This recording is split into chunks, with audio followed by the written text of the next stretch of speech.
Today is Wednesday, November 17, 2004. This is a meeting of the Franklin County Board of Commissioners.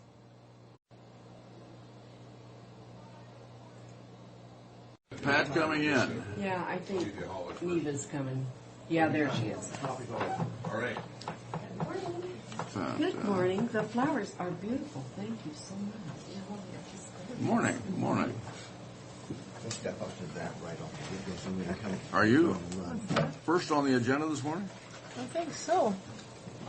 Start your day with us. They are coming in on my time because Mr. Bowen asked when I came in to discuss these requests. Sit down and discuss. Okay, did this get switched around a lot? It's just like this. They're added. Oh, they're just, okay. And then Cheryl's coming in. Okay, great, thanks. Neva? Pardon me? Okay. Because if your name Morning, is Fred. your name is you can't listen to Always you. good, Fred. Okay. Thank you. Absolutely. Oh, is this the... Before I put that on the consent agenda Monday, Fred wanted them to come in and explain why. Yeah, because this was, we looked at this, did we not look at this I last week? gave you a copy. No, I gave you a copy yesterday in your mail. But now, this shows 750, and yet this says 608. They're different accounts. Oh. Yeah, explain yourself. So we're going to transfer 750. One's jail and one's corrections and one's sheriff. One's the sheriff's and one's mine. 600 mine. Oh, okay. What are we doing on the transfer here, Fred? I don't know. When I received it, there was no explanation. It just said one or the other, so I thought, Are you explaining the sheriff's too? No. Ronell, I'm sorry, Ronell. I tried to get her to come explain both of them. She wouldn't do it? No. Okay. Why don't you explain them, Ron Nelson? On mine, the one is for professional services. The line item is not going to have enough money. I've got one voucher in for a polygraph I have to pay. This is in Rick's budget. No, that's Sheriff. Rick's Irvine Sheriff. Oh, the sheriff's budget. That's Okay. The transfer request form. And yeah, I think it's Okay, already what is over. 42? 42 is professional services. To 41. Oh, I'm sorry. 42, I think, is the computer buy pin. It's got extra money in it this year. But you have enough in each of those line items to do that. Yes.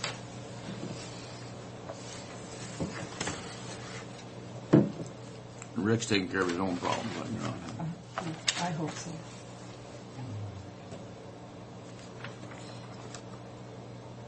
Okay. 4201 is computer maintenance and installation. That's what you're taking it From. That has extra money in it.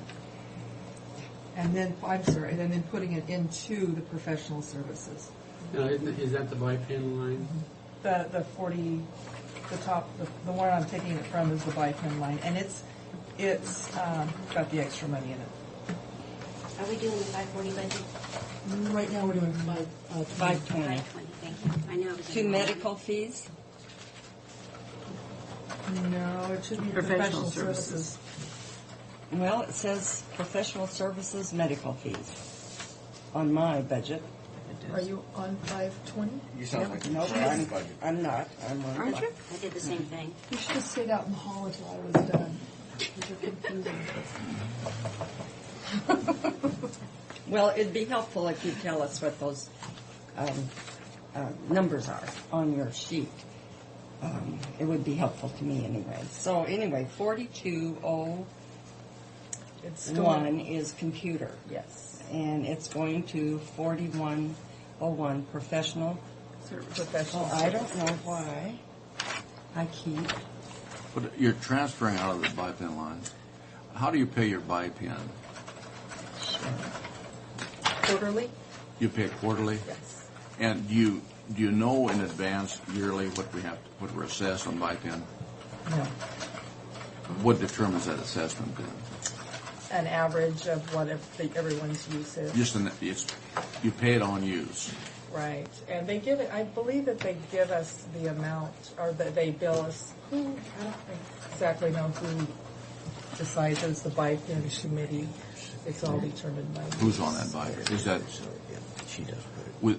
around the area? Right. BIPIN committee around the area, and they determine that. Right. Which apparently you use BIPIN quite a bit. Is We that- use BIPIN all the time, but the fees, the user fees actually went down.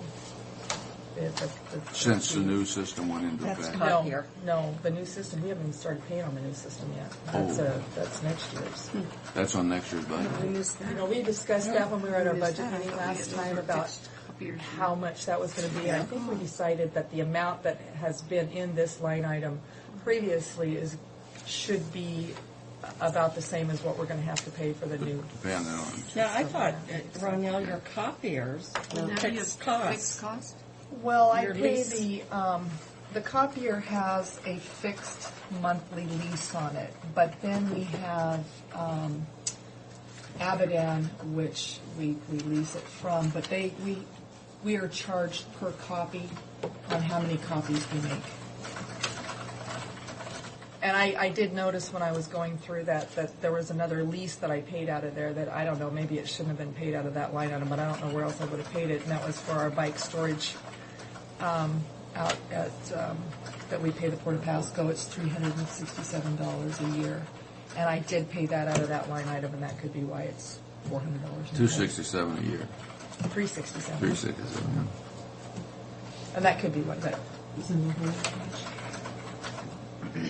But Abadan, it just depends on how many copies we have a month, on how much our monthly fee is on that. But our lease through Delaney Landon is fixed. If you didn't have BIPIN, what would you have? BIPIN? Yeah. The If you Bi-County computer system? If you didn't have a That's- BIPIN system, yeah, what would you use? What we're going to be using next year, the Intergraph system. Well, yeah, but That's just you're using the the system Intergraph that makes system, it but work. within the BIPIN group. There's What I'm nothing saying that is, could if you didn't replace have- BIPIN, huh? Yeah, Well, that's the big deal that we've all been working on, that the Intergraph system is replacing BIPIN. well, maybe we're not No, talking we're about not, the same. We're not talking We're not about on the the same We're- thing. you're talking about okay, the say software. you were Grant County. What do they do for their computer system? You know, I don't know. I'm assuming that they have their own computer system. They have, Well, I know their jail. You could be standalone, is what we're trying Okay, to say. all right, Could all you right. not be standalone? What real advantages? No, not you, there, your department. Your BIPIN. BIPIN itself is an organization within the agencies within the Tri-City county. agencies, Yeah, right. and there is a software that your Intergraph now that's going to operate for BIPIN. Right. And what we're asking is that if you didn't have the Intergraph or the BIPIN group, and we just had Franklin County, how would we operate, or could we operate? I would presume that we would probably get a different software system. But software's not the issue. Software's not the issue. Software is just whether we could operate locally without being part of that group or not. Is there another organization, some other way you could do it? At this point, Any computer Better, maybe. yeah, I would think you could It have would, that on it would this cut group. you completely out of, other words, all your past Communication. history, like we're dealing, and she deals the same thing with the criminals that we have in their criminal history and past. We would lose all of our local data if we did not have that at all. We tried to extract it before we could do that. though Rick, District Court used to be in BIPIN, and they're no longer in BIPIN, and they can access but not They add look only. anything to it. Yeah. We do all their entries for them. She does all their entries. So she gets that, they get that from you then. Right, we enter all of the citations, we enter all the records, and we have Well, you access have to anyway, don't you? Right, well, we have to enter it into MyPin. Right. Well, no, but you'd have to enter it into a program, a standalone program too. Right, but then we wouldn't have any access to any of the other agencies' information. But you don't like have booking any. and- You don't have any access to Walla Walla County or Yakima Right. County. Right. And But it's minute in comparison to what we're doing interagency-wise here between us and Benton County or Well, us and City of I think it's City of Pasco, Richland, Kennewick, and the 2 counties. The small cities have had to opt out because they can't afford it. You know, like Conneaut and Prosser and Benton City and West Richland. We have this same discussion every year in regard What they to do is they BIPAN. call us. and Because ask it's us an for the awful lot of information. money. Oh, yeah. And years ago. But we you looked- could call Benton County. I mean, say, well, I don't know, but it just seems like it's an awful lot of money for a convenience. But I don't know, because we're already locked into it, and now we're locked into Intergraph. We've had Intergraph. We're the one, we had Intergraph before IPEN. We've always had Intergraph. Well, Intergraph, we've only had it through the dispatch center, through our CAD system. We're now Well, getting I mean, it that's through, it. But that was just the dispatch system. That didn't have anything to do with their records, with the other records, with the booking and Well- the reports and the sheriff's office reports. The dispatch, Intergraph CAD system through dispatch is totally different. Well, I know that they went Intergraph because of our dispatch. Right, because of the system. I mean, EDC didn't want to go to Intergraph No, they at didn't. all. No. But if we didn't have Intergraph, we would have to have some sort of a computer program for our records. We wouldn't have, you wouldn't have access to anybody else's, but you'd still have to have your own computer software system, which I don't have a clue how much something like that would cost. And we don't either, but this, As far as- this comes up every year at Right. budget time is how much we're paying, whether it's worth the dollar spent. Looking back, when we've already invested so much money in the Intergraph system, and then to drop it and go into another one, I think would. Well, I- We're It's a huge looking forward, expense. Ron, we're looking forward on this deal as to how much money they have to spend. I think years ago, we looked into trying to pull the jail out of IPEN. This is back, I was still a sergeant at that time. It was Bill Clark and I, we looked heavy into trying to pull ourselves out of IPEN and get our own booking Software. software. Yeah. And we thought we had it until it came time to extract our information.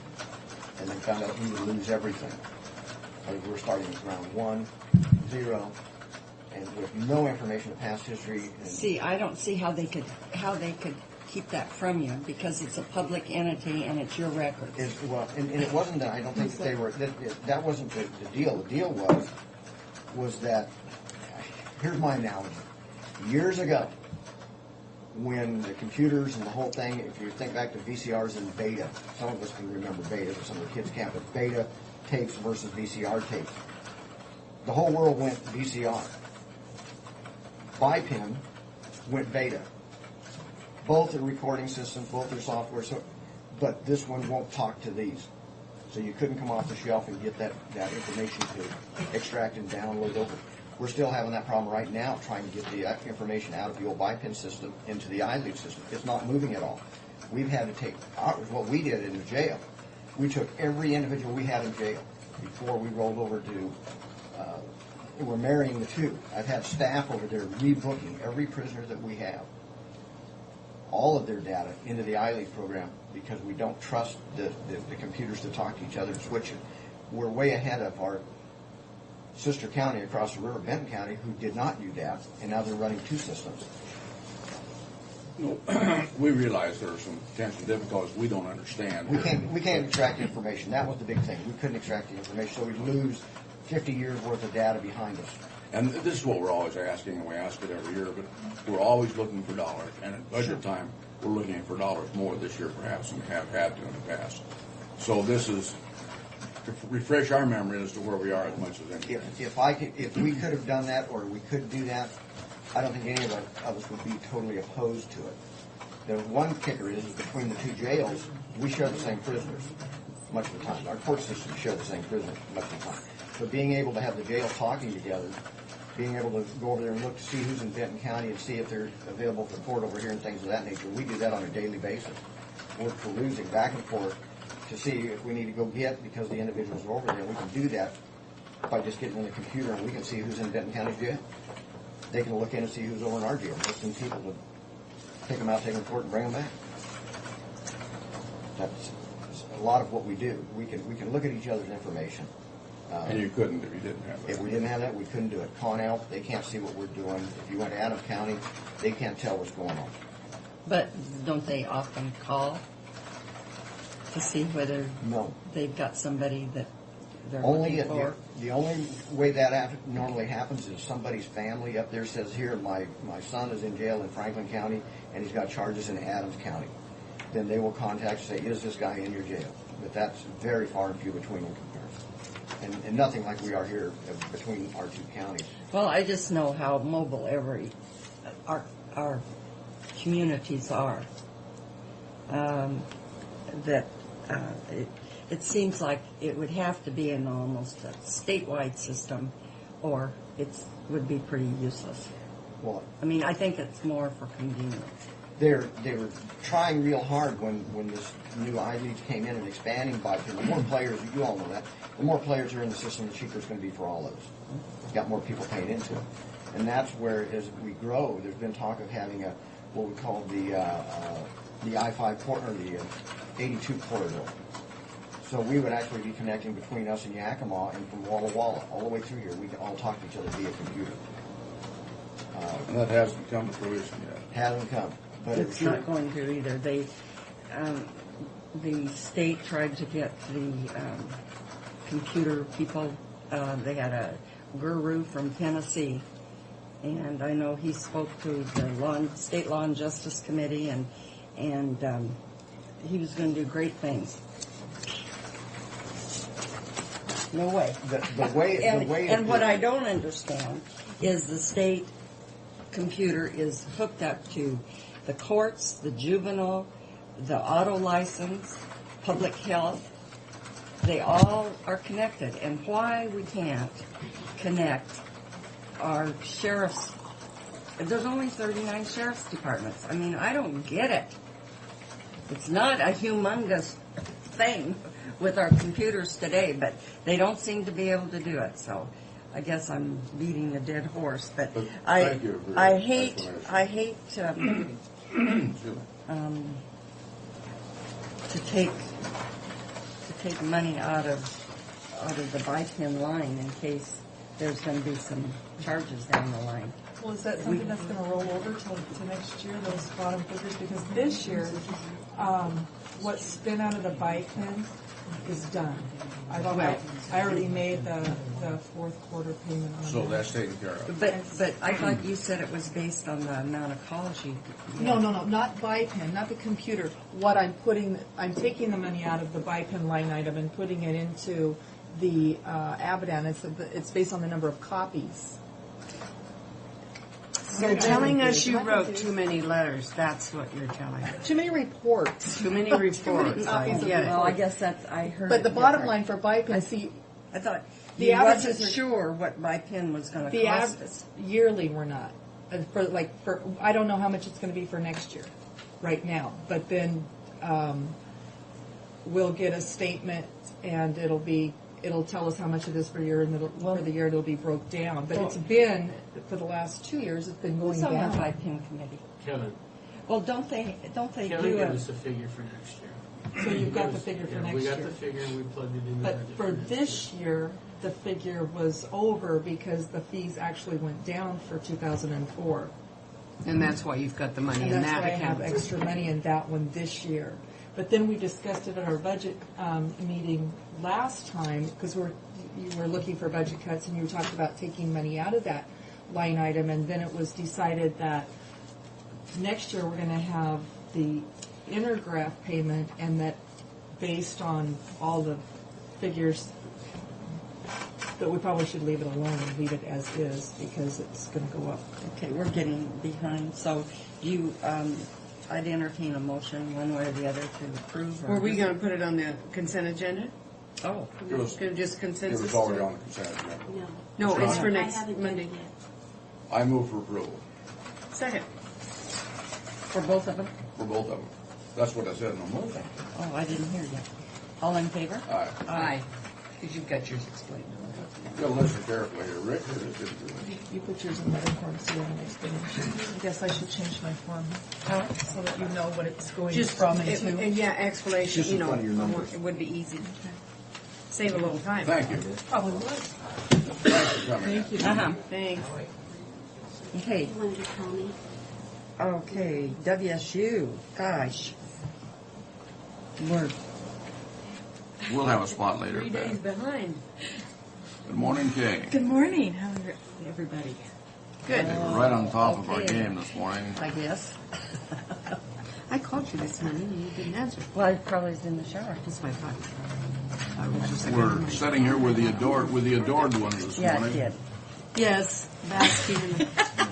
Again next Tuesday, did I tell you? Yeah, that's what I heard. I'll be Hey, you here. got a good thing going? Yay, Eat it up. keep it up. Yeah. Okay, couple of things I wanted to talk to you about. First off, the diversity training that I talked about the last time, I got the grant approved. We're heading for next Monday will be the first session. And I just put it out to all the department heads and elected officials. I think we did it yesterday. So I can take 20 people. I've got 10 from Extension. And so I can take 10 more from whoever decides they want to come. So, Or can spare the person out of their department. pardon me? Or can spare the person out of their department right now. That's correct. Yeah, it's kind of a tough time, but I decided we needed to move forward on it. I need to make sure that we do a better job of servicing the Hispanic population in Franklin County, and I can't do it unless my staff understands it. So Well, that's great that you got that. yeah, it was $1,000 grant is what it was, and it was aimed specifically at diversity training. So Now, who's going to do the training, Katie? her name is Teresa Casada. She owns New Life Consulting. She's worked in Franklin County for, 20 years or so.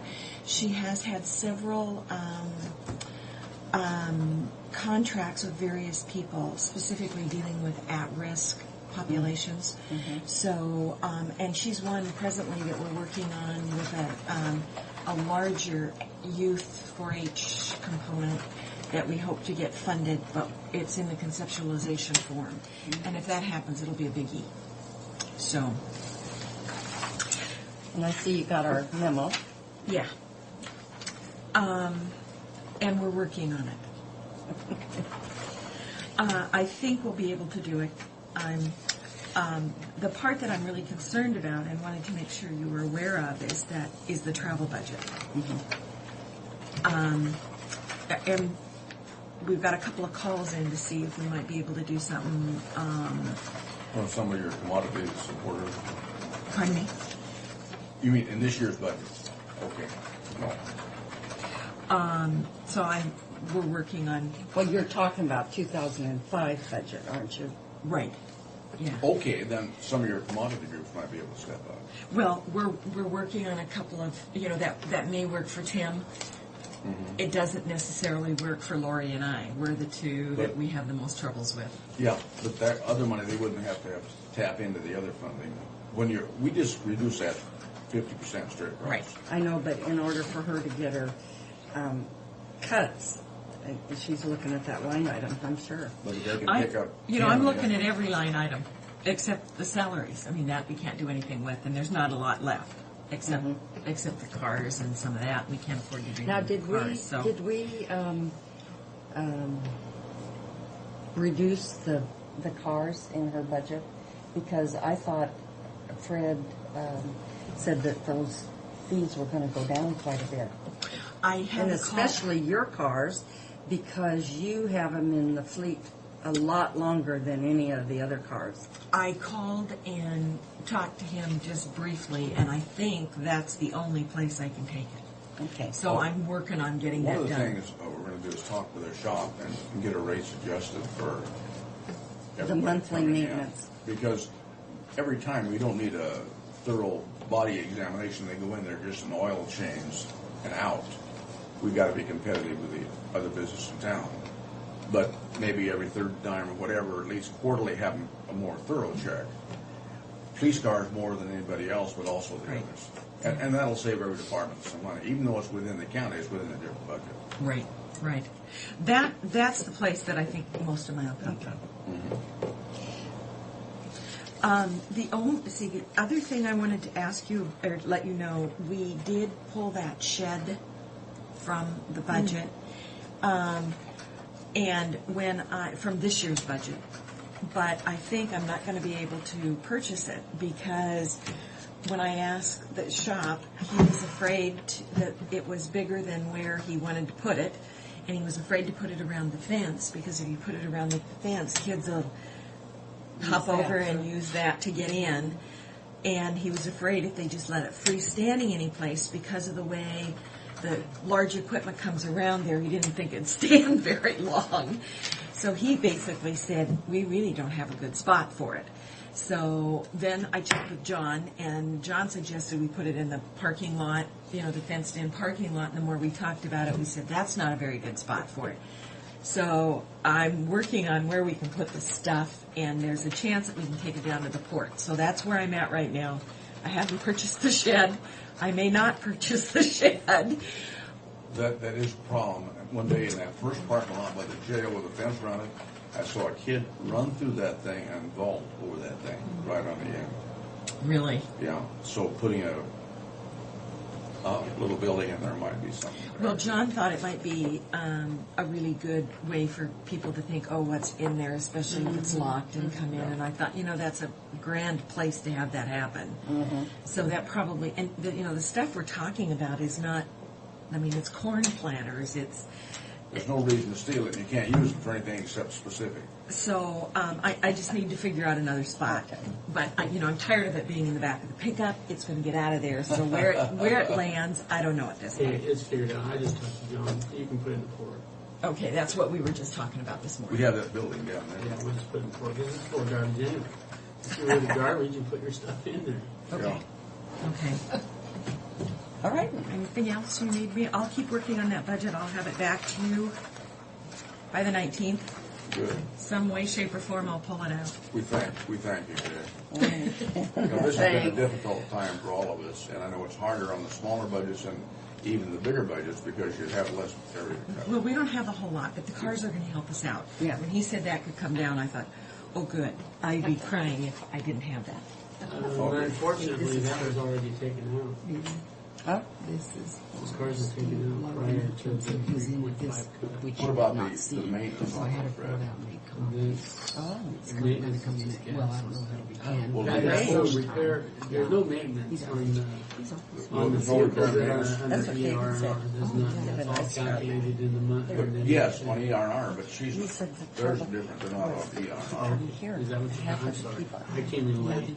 So I just don't want you to Well, think I'm working on it right now. Vicki gave it to me last night. I hadn't seen it until Well, they're last not night. under ER&R. They So, wouldn't be in there.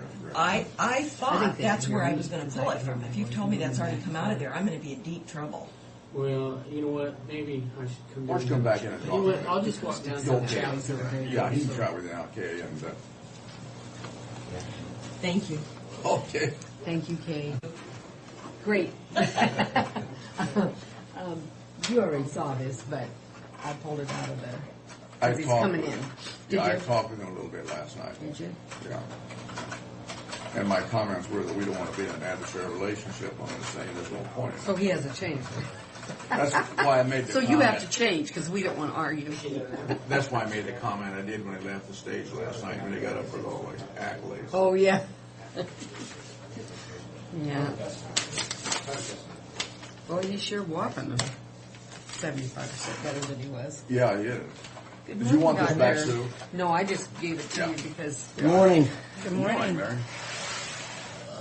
What good news? We want good news. You want good news? If you don't have good news, you don't I have time got, for I it. got some good news. Well, we're progressing with the safety stuff on the Kennewick building. We got new lights out. It really lights it up now. You'll notice next time we have a board meeting. Are you going to have to put metal doors and that type of thing in? Well, I think we got metal doors. But I mean, these grated doors in front of the metal. I don't think so. We're putting cameras up. We got bids on cameras, and I think with that and the fencing, we're getting bids for the fence. You know, between the Keg Tavern and ours, we're going to put a fence. I think that'll keep, and then we're going to strengthen the fence behind. It was hit by a car or something, and strengthen that. So I'm going to do that. Can't put barbed wire over them, but Well, you could How run come a some places mild can? electric fence around the top. yeah, well, Hook it right to the I might power do, line, I you might know. do that. I tell you, I'm getting disgusted with that. Those kids, jeez. So anyway, Terrible. we're doing Well, that. I'm just going to mention this quickly, Larry, Yeah. about a kid running through our parking lot here and vaulting over the fence and just took one hand and zipped. I know. I know, they're Yeah, good. the kid's I know pretty they're handsome. good. Yeah, Yeah. they are. They are. So, but anyway, we're going to be able to catch them because we're going to. I mean, that thing's lit up now, and we'll have the good cameras. cameras out there, and so I think hopefully that'll put an end to it. The environmental health, we have 2 vacancies, and we're just not getting good qualified people applying. You know, Cliff Bates, after 20 some years, retired. Oh, so, did he? solid, yeah. So that was open, and another one. So anyway, we're working on that. Yeah, good things. Last Saturday, we had our infectious disease conference. It's co-sponsored by the infectious disease and the health department. We had over 300 people come. My God. Unbelievable. We've never had a medical meeting like that in the Tri-Cities before. Had it at the new convention center. It was, everyone was really, we brought them from clear on from the west side. It's really catching on. What brought him in so heavy? What is the main thing? I think infectious disease is just not covered anymore. We used to when John Kobayashi used to be at the state, they used to have an infectious disease meeting for all health departments, and that was the big meeting. Well, they went to the joint conference, and it's less and less infectious disease. And the epidemiologist Paul Sipik from Spokane, he says there's just nothing like it in the state. He came from Spokane to it, and it's amazing. Even the guest speaker, he's nationally known, came from Stanford, and he's the head of the Gastroenterology Association National. And he says, I can't believe this. He says, when I tell them that I've been to the Tri-Cities, new convention center, and have over 300 people in the audience, he said, they're not going to believe me back there. So even the speakers were impressed with what we did. But I think it must be filling a void, because even the medical society, we only get about 110, 120 when we have our CME in February. So it's sounds like one we're way I trying. can see you can improve that, Larry, is Yeah, I was to gonna say. track. It was a terrible, in spite of the fact that you made a terrible error in Location. In That's gotta hold location, you I know down it. some. Yeah, I know. Hold you I down know. some. I know. So anyway, but yeah, they treated us well over there. But that went very well. Flu, How much did they charge you? I don't know, Oh, Yeah, that's something. but we had lots of money because Jimmy Chua went out to all the pharmaceuticals, oh, and we had sponsors. I mean, and they set up booths there, so it was subsidized by the pharmaceutical companies. It went well. Yeah, I'm sure it was expensive, but we had plenty of money to do that with. In fact, we're going to have money left over for next time we do it, so which is good. Which is good. The flu, we've now gone and publicized. We've gotten all the nursing homes finished. We've gone out and supplied vaccine for all the medical doctors that asked for it, for their high-risk patients. for the providers Oh, first. I mean, for the actual the physicians and nurses and people that take care of, because that's the biggest spread of flu is in the doctor's offices if the actual providers get sick and pass it on. So that's a high risk. We've got about 1,000 left, and we did finish up we did the senior center in Kennewick, Connell, and Pasco. Now, we've gone out to the physicians with a letter and said, now, you're high-risk people that you really are high risk, that haven't been able to get flu shots, call each department.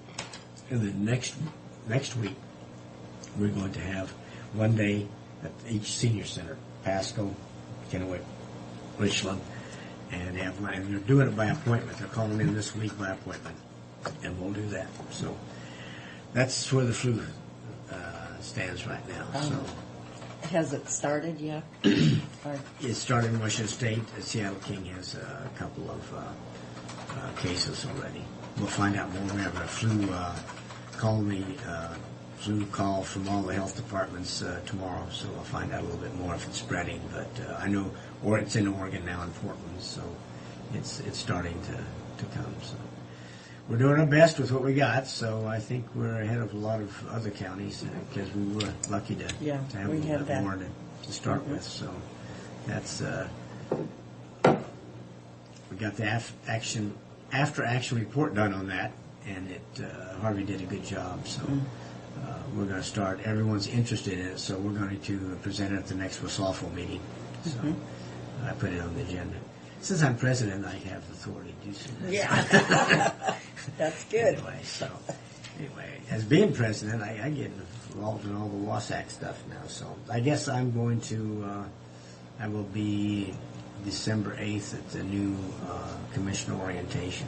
I will present local public health at that. I guess that's December 8th, I think. Yeah, I think they said 7 and 8 for the invitations to the new commission. Okay, and I think the Did- health. Is that what it is? 7, 8, 9. 7, 8, 7, 9. 8, 9. So I will be doing that. Where will that be done? That'll be, I think it's the Phoenix Inn. Yes, it is. Okay. In Olympia. Olympia. Okay. Good. So I will be seeing you there. And let's see what else. Those are the main things. Ready for the holidays. Oh, and December 2nd is a scheduled board meeting, but unless there's something, we don't have anything. If it's okay with you as chair, we're not going to have it. Okay. So this Thursday we'll pass the budget? We've already passed the Oh, budget. you We passed passed it? it. Yeah, we Yeah. passed it last time. Oh. Yeah. You snooze, you lose. Yeah? That was at that. You didn't. That was that makeup meeting. Okay.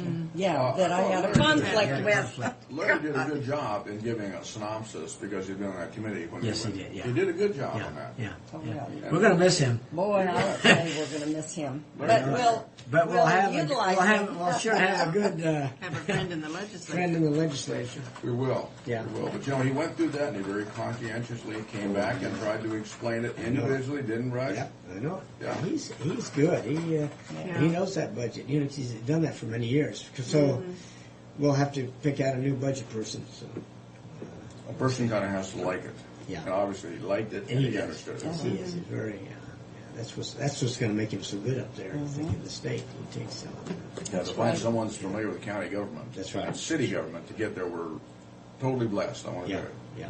How they could ever, and not to say anything against the other guy at all. No, But how they but- could have overlooked Larry I know, on that. yeah, that was totally wrong. Yeah, it was. Totally wrong. Because Yeah, of that was his a slap in the experience. face. All the boards he's been on. He knows his Well, community. for him not to be one of the three. That was even worse. Even if he had And come who in they put, second. and who Yeah. they did If he had come select in as second, well. Second would have been bad, but not to even be in the three. You're right. That was I a mean- slap. And Oh, I think he that's corrected it. He He corrected the whole well, thing. That's what made him mad. That's probably good. Oh my God. Well, he came out and Yeah. proved that people have Yeah. confidence in him and they've known him for a number of years Oh, and know his capabilities. Yeah. That's right. Yeah. So that's Oh, I was Anybody very that's pleased. been elected to the city council like he has, and he's had yeah. competition, Oh, yeah, and, sure he has. and so he had quite a following, and they should have recognized his talents. And Not it's how good to anybody, go ahead. with all due respect, pick Monty Benham over Now, him. see, that was Yeah, I know. That was the thing that the biggest thing of it all is to put somebody like that in and not Larry. That's- And you're seeing the Sad. stuff on La Clinica. Yes. It's Does going, look it's sad. going in the right direction, but, But it's going it's- to take a long time. Healing is going to take a long time. You know, There's so much dissension over I it. was talking to Frank about that just before we started this morning, and Dr. Justin or somebody like that came from La Clinica to the Health Alliance meeting. Dr. Arthur, Jim Arthur. Arthur. Yeah. Arthur. Yeah. And I knew it was a boy's name. Yeah. Anyway, as they talked, and Ms. Guajardo was also there, the young lady, and as they talked, I just could not understand how they've, ever gotten away with what they were doing. I mean, I was too polite or too chicken to say, how do you get away with having all these executive sessions without any notice to anybody? And We have had concern over that even when Guillermo was there. That was the Yeah, same way. Yeah, it's going. I mean, it hasn't And changed. what they used to do is, if anyone would come to their meetings, they would go into. They'd just go into executive session for the rest of the meeting, and they talked and they got about. by with it. I don't know how they got by And they with it. talked about no tracking of the money and no reporting. Well, how do you not report? I mean, you're using federal money, and nobody has to report. I Now, mean, look what every we grant have. Well, I tell you what, the federal funded clinics are a very strong organization. Yeah. They have New York lawyers on their payroll, and how they get it with federal and paying them out of federal funds. And they have a lobby that. Remember when I spoke to you when Our Lady of Lourdes was trying to Yes. get federally funded status to save them? Yeah. And it's a group. They wouldn't let them in. Yeah, when I worked for And Sam, I went to bat for them, and I couldn't even. we got a book one time of the Hispanic organizations in this country, and is like about that big, and a strong organization, big bucks. My goodness, and they're not necessarily, in my view, we're not necessarily working for the Hispanics as much as you would have liked to have had them doing. Well, it is a sore area, and so I hopefully some good will come out of it, and they'll open up that board Well, because and it needs to be a community. And then, well, they said they Yeah. had a couple of positions It on does need to be, and it needs to have a broader base than it Yes, has. I couldn't get him to say. I asked him and her what positions are open, and they explained, or else I didn't ask her Yeah. right. They explained who was on it, and you have a certain amount of field worker people, and I think that's good. Yeah. But you know, it makes for a tough way to ever get a meeting even off the ground because they come in. It depends on what they're doing. You know how tired they are if they Sure. can get there and all that, and they don't quite understand. Well, and and they they're have timid. to kind of bring up that. I mean, that's Yeah. a complex organization, Yeah. and it's good to have those people on board. There's a big education process, as you know, Yes. when you get when you become the first time you go to a board. Yeah. It takes a long time to Yeah. figure out the whole. And most boards you never do totally. No. There's always really Well, when you people learn. say they understand it all. Yeah, I know, They're yeah. not being totally No, truthful. That's It's right. kind of a learning And that's why we process try to for have an education part in all of our board meetings, is try to bring people. Oh in. God, it helps Yeah. a tremendous amount. Yeah, to let you know what we're doing instead of just going there for business and then leaving. Yeah, yeah. You have to do that. So, Yeah, but that I was- hope they're on the right direction, and I don't know, how they're going to progress from here. But I'm going to be keeping in touch with Jim Arthur's. Yeah. I have kept in touch with him a long time. And I know Well- he was about ready to quit. Well, I they've hope got he good- doesn't, because he is good for them. They've got good people. and Now, you can what tell by those position two. does he have? He is the clinic director. Oh. He's a physician, preventive medicine background. And he's board certified preventive medicine, which gives more of a public health. He But it looks at the sounds like there's population a little about, better. the management team of about 5 or 6 Yeah. that are kind of. There's he and George is a PA, and Teddy Mahaffey, and I think their budget person. But the new fellow they hired wasn't here very long, and certainly became in turmoil. Well, I think he's Short- kind of a Well, hitman. yeah, wasn't he came from academia. It was interesting that they'd bring someone from academia into a practical situation. He was a consultant. Anytime taught, and you see that happen, and he came in, and then he was supposed to come here to kind of shake things up, and then leave. he shook things up. And then leave. Well, a lot of times, that's fine. You bring in the person but they kept him on, and he had already, shaking things up, I think had alienated a lot of people. And then it's kind of hard. Then it's kind of hard to stay on. Well, if you don't have and the it people. alienated the community too, because Yes. I think they Yes. were sponsoring him for Kiwanis, and there was some pretty prominent Kiwanians said this is going to be a vote of the membership, Well, not when you, just when you, Well, let, when when you you s- let 3 doctors go, And they're the ones that No, are treating that's them. not. The 3 doctors isn't the point. The point is letting go your whole internal medicine department. Yeah. this is right. They were all internal medicine. They got rid of the department. Yeah. The individual physicians, you can argue, I guess, well, They weren't doing the job. Yeah, well, but Yeah. to do away with internal medicine, that's the real. And there's That's the real nobody sin. to take it over. Well, They just toss it I mean, out. we don't have, Medicare. You can't refer There's just no one to refer Medicaid and Medicare to, and internal medicine. And he was talking. They lose about- money, but Yeah. see, they get cost plus. So they need to have an internal medicine, strong one in the clinic. He was talking about how much money they don't make there, how far Well, in yeah, debt they are. I know, So, but that's management. and that they do take people with insurance, which I always understood they didn't. In fact, Oh, they take a lot of I'm- people with yeah. insurance.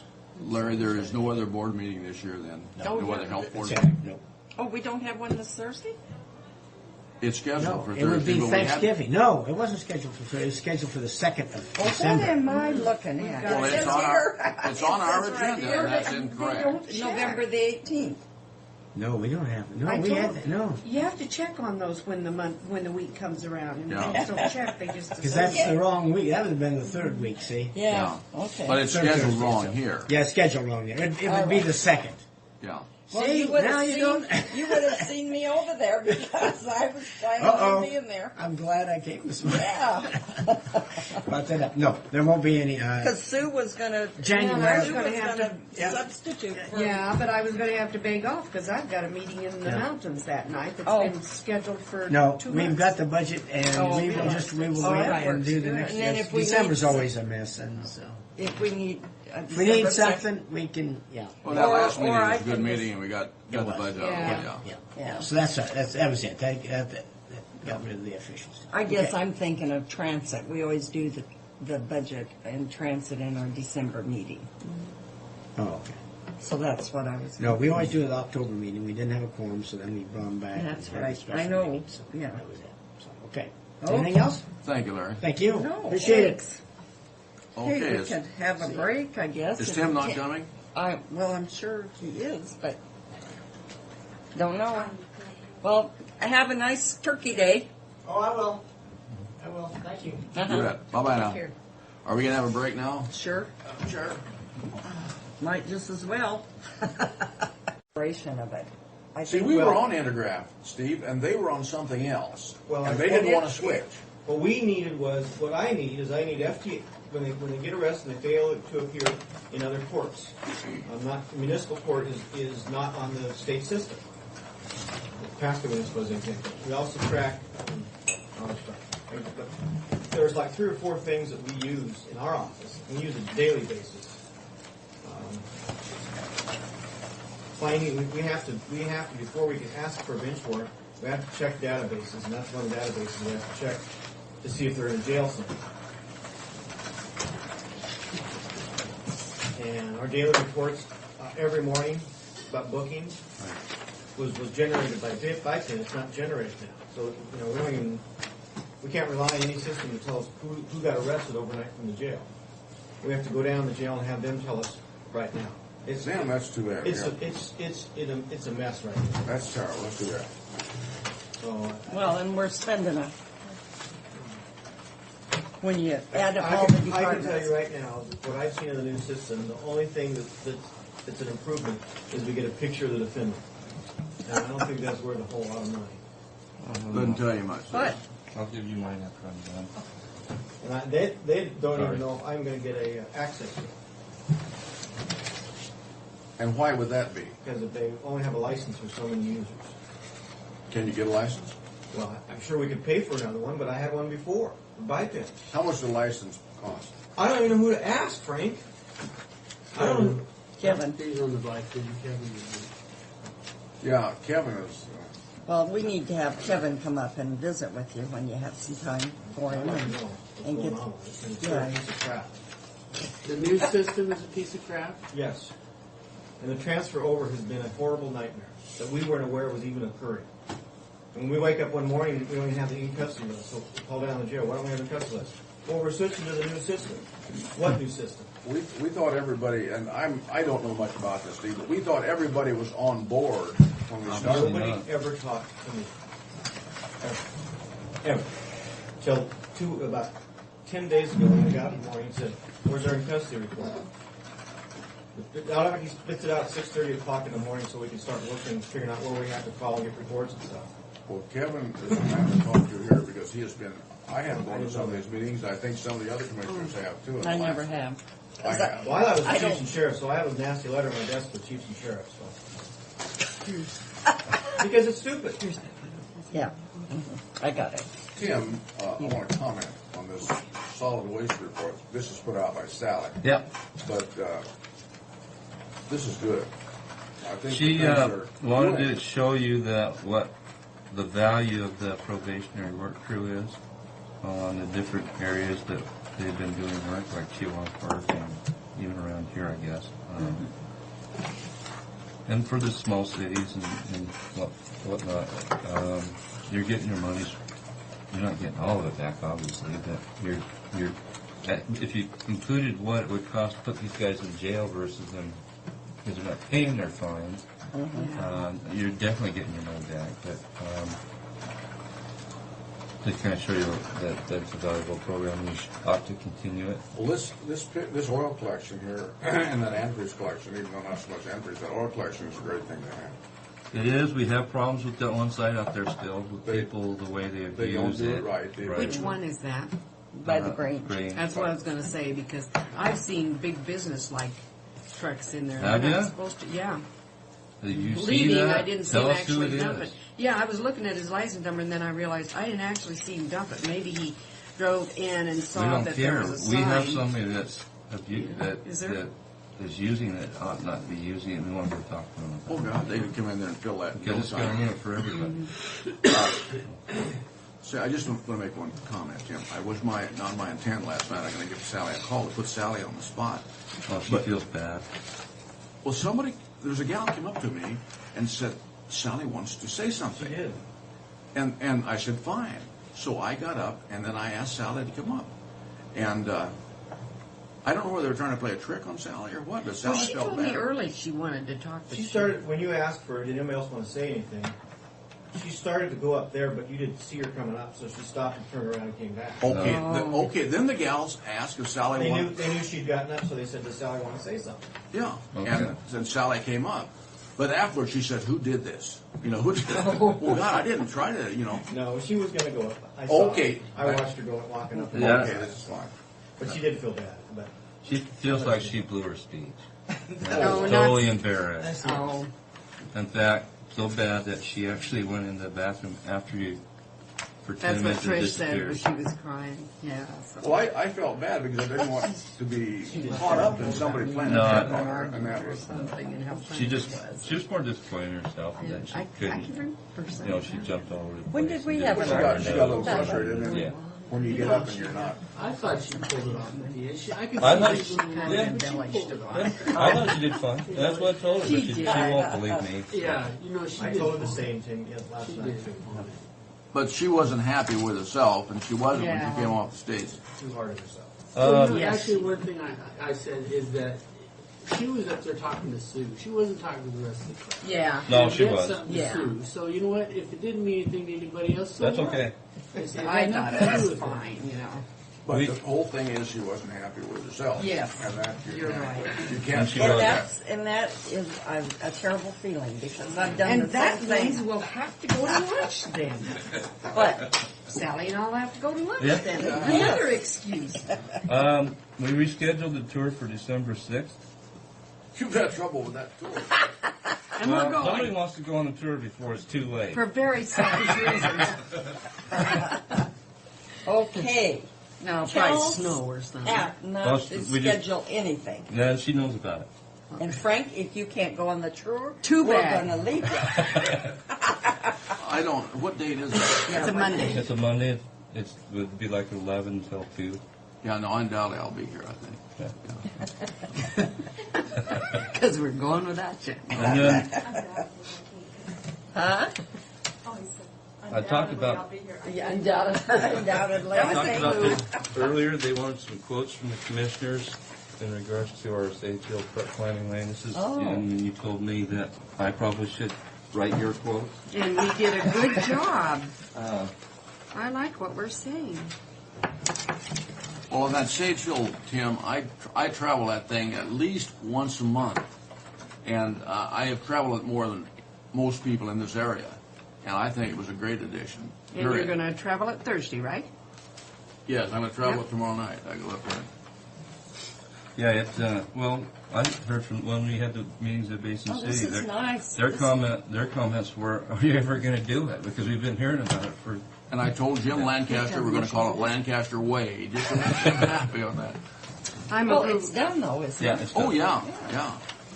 So you don't need this letter anymore? No. No, we I They're- move approval of they're- the letter to Randy Hart. Crab is looking at you putting this in their annual report. This Okay. project. Is there a second? Second. All in favor? Aye. And Is Randy Hart the engineer, staff engineer, and because he's the one that Jay requested. Weber is? you can write to Jay Weber if you want. Oh no, it's all right. No, this. I this think is we good. should maybe CC it to Jay, don't you? Yeah, because that is a good project and one that needed to be done for some time. No, we wouldn't have done it otherwise. J. Weber, W-E-B-E-R, not Uh, two. no, just one B. And it's the same address. He's the director. Was Other it business? Randy that requested it? Yes. Okay. So that's why we're. December 10th. I know you guys canceled the awards banquet on the 11th, but we're looking at having a barbecue. Oh, you already heard of that? No. I just was. And with the management buying the meat, we're going to have steaks and then a potluck for the rest of everything else.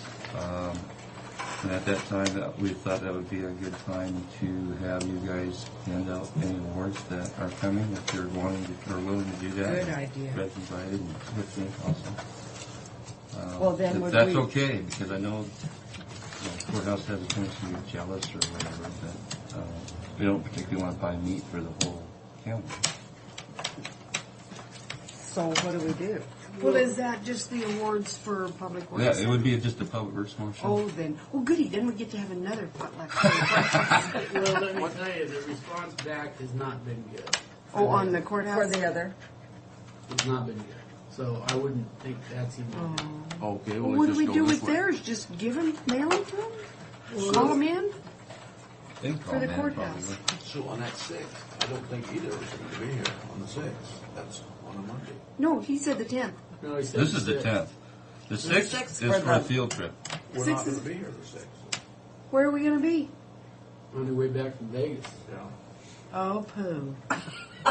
Well, you didn't tell her that. Shoot. How She about- knows it. I told her. How about when you'll Told her be Frank back? and I wouldn't be here on. We'll be back on the 7th. So we can do it the 8th. Yeah. I'll tell her the 6th is out. Yeah. Oh, Is it my. Wednesday? Life The is 10th just is the busy. Friday. Yeah, that's the Wednesday. Yeah. So it's the 8th and the 10th now. Right. Yeah. The 10th is a Friday. We would just have all the power staff there, and we'd hold it out at the shop. Okay, what do we need to contribute here? Nothing. Well, we need We'll to bring do a potluck. something. No. We need to do something on that. No. We What got could handled. we give you money No. to help with the?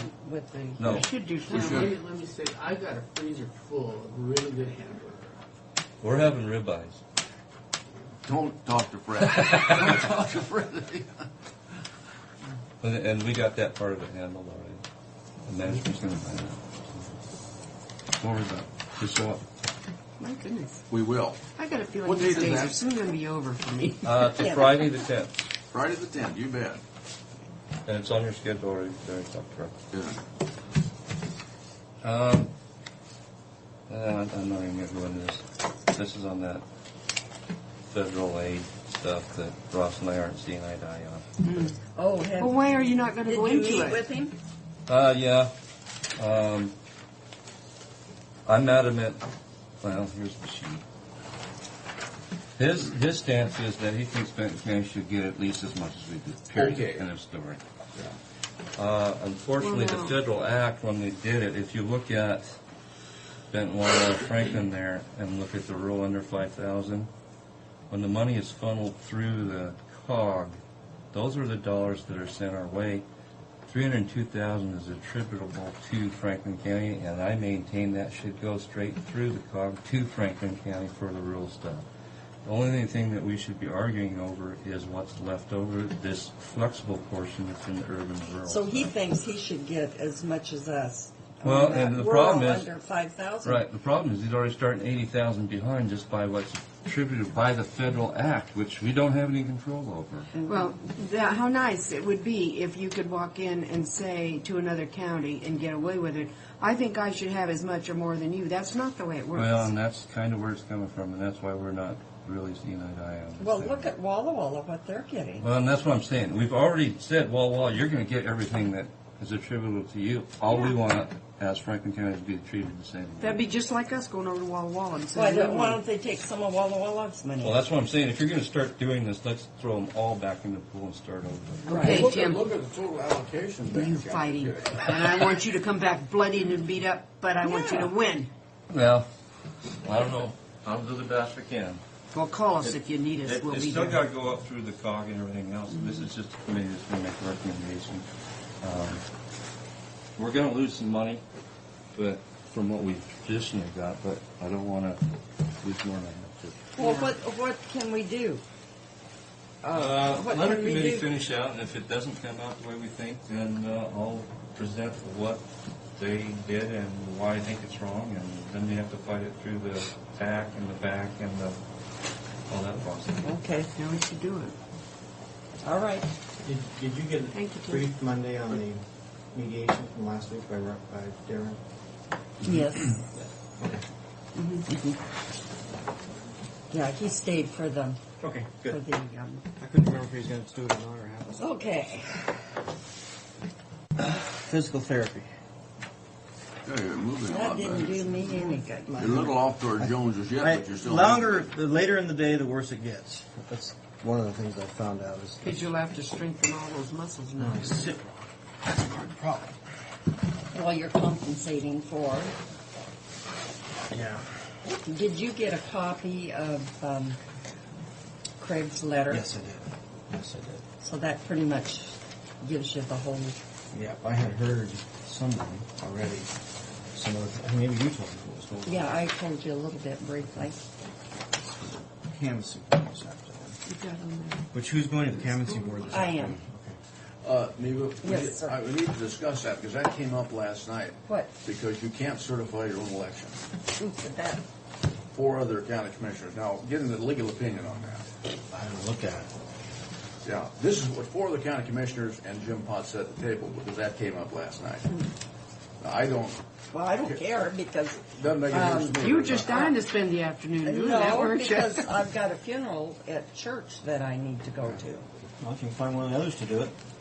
Well, Well, it's then- either. Form. Would it be my? I wouldn't be my election. No, it would. But Now. I'm listed on the resolution, so either Neva or myself. Oh, okay. So I probably should certify. Well, we it. didn't sign that though. We need to get it out and sign it. I Because she we thought signed she it. was going to be. No, she said she's going to be. I here, was, so I thought I didn't- was going to be gone, but we didn't sign it. So check with Pat. Yeah. No, those guys, all of them said that last night, and they were very emphatic. I thought, well, we better get a I legal don't opinion. think that's ever come up before. Well, it wouldn't make I any have difference heard except that you're from certifying your own somebody. election. I wonder That's, if I was doing it when I got. Yeah, you probably shouldn't be doing that. yeah. Let's see what difference it make. I'm unopposed. And that was mentioned, but they said it doesn't make any difference. So I had 4 legal opinions there last night. Good.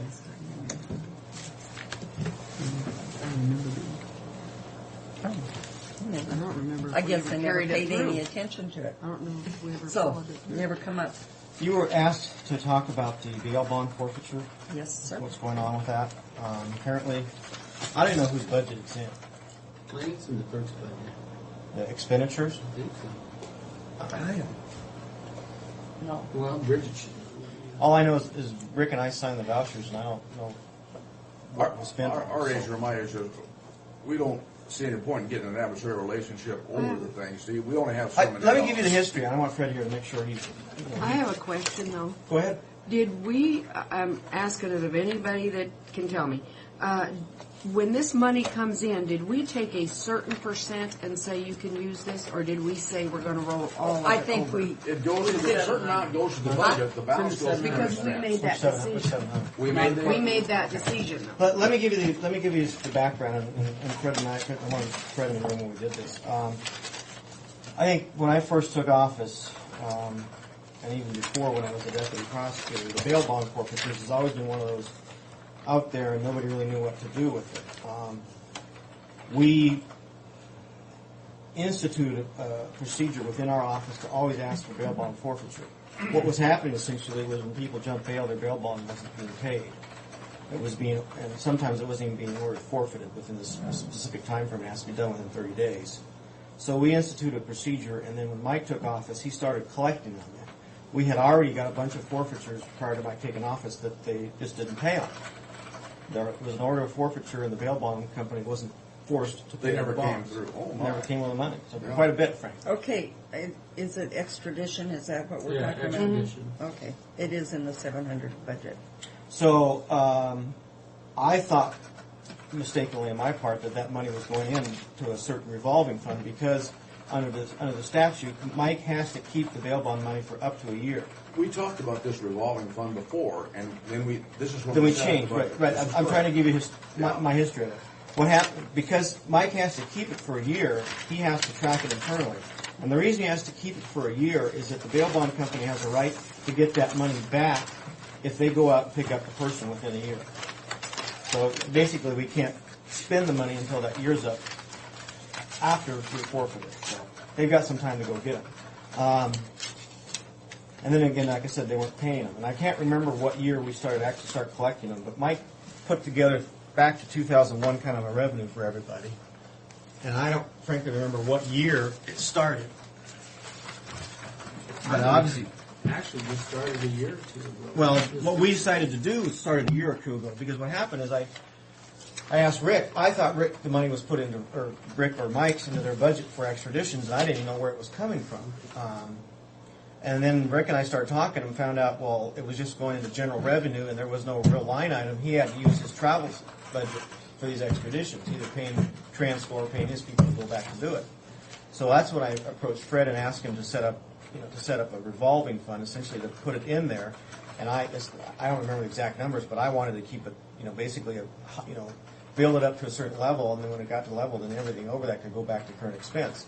Well, as the budget crunch came along, we decided not to do that. Instead, he asked me, how much do you think you spend in a year? And I said, I don't remember what number I said, 10 or 15,000. We had 10. We put 10 in. Yeah, the reason I say 15 because it's anywhere between 3 to 5 extraditions we've been averaging, and they average $2,500 to $3,000 a piece, depending on where they're at in the United States and whether we can get them, or we have to send somebody to get them, put them on a transport. So that's kind of the history of where it's at. I don't know who puts the revenue, because like you see in front of you that predicting the revenue in this bail bond forfeiture, there's no rhyme or reason to predicting it. Well, no, you can't predict. You can't. We can't tell. And for example, whether or not one particular bail bond company was writing a bunch of bail bonds, well, then they're no good.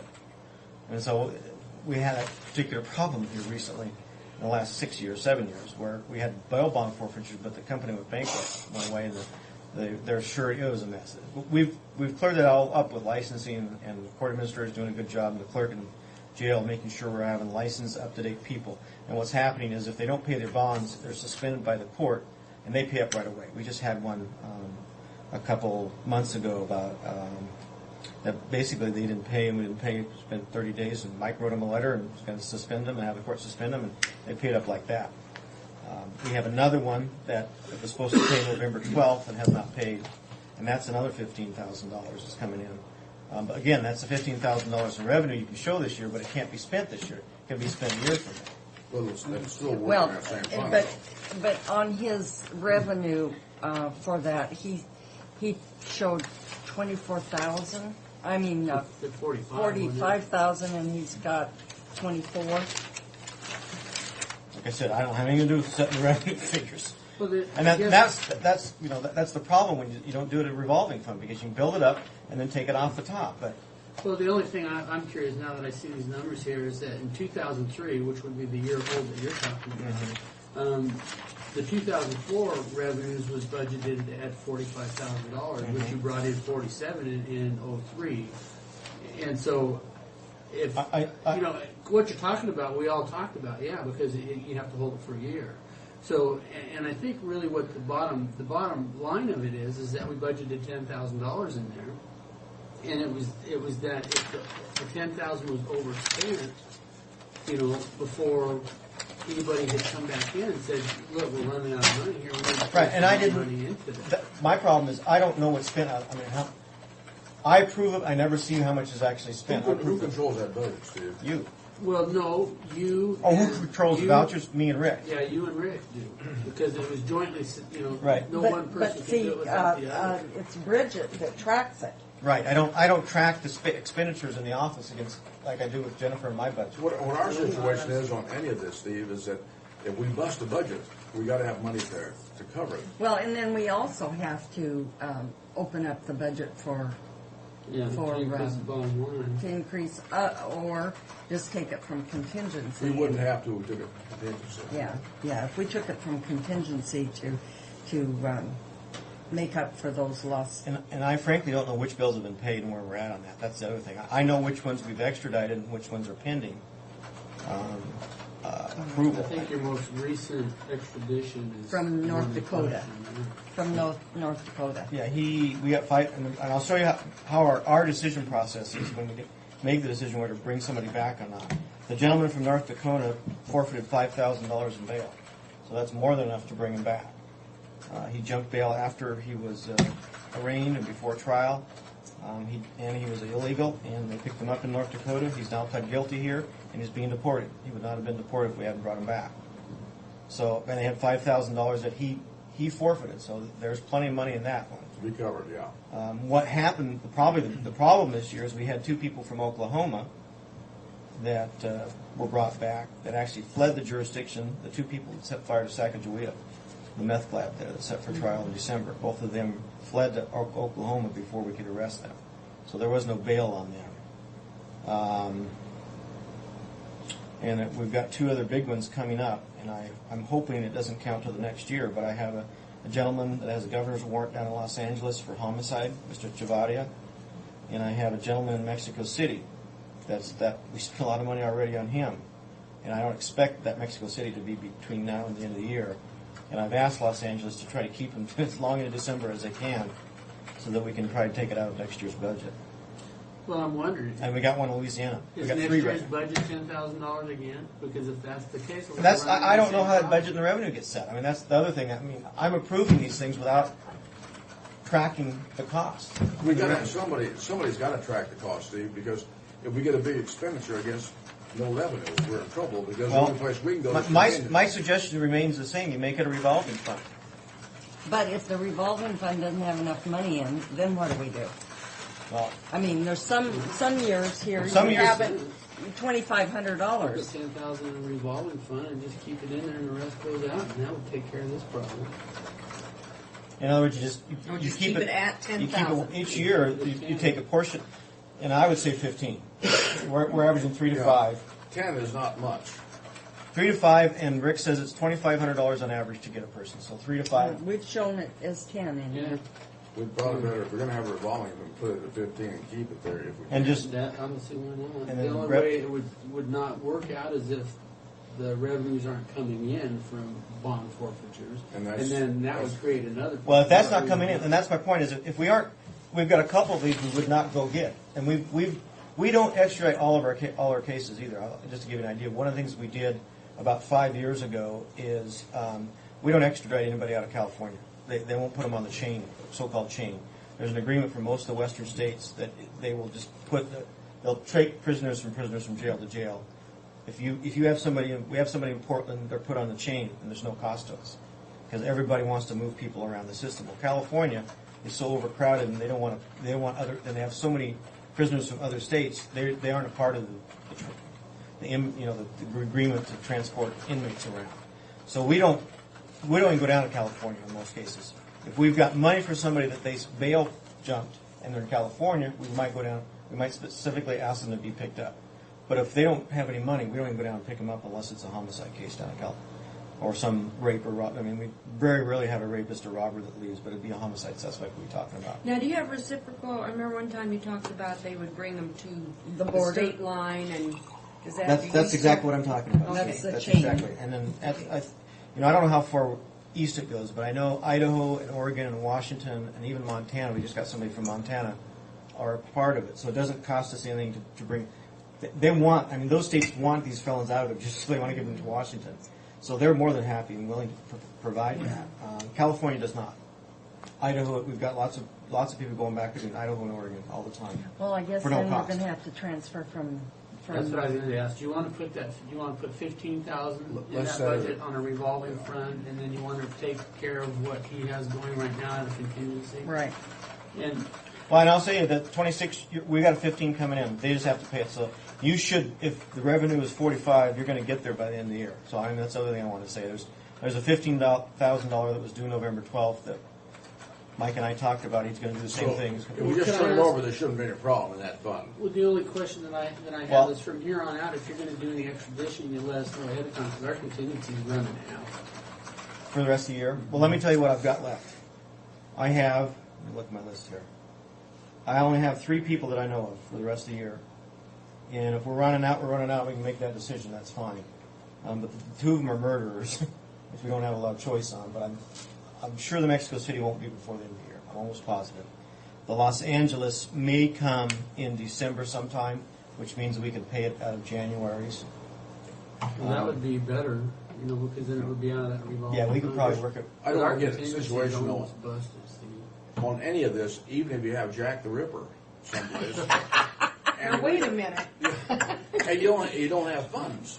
Old Jack's going to have to pay there till we get funds. I would actually go in that one. In Mexico City, if it comes up, I'll ask the city to help us with that. 'Cause it's their City. case.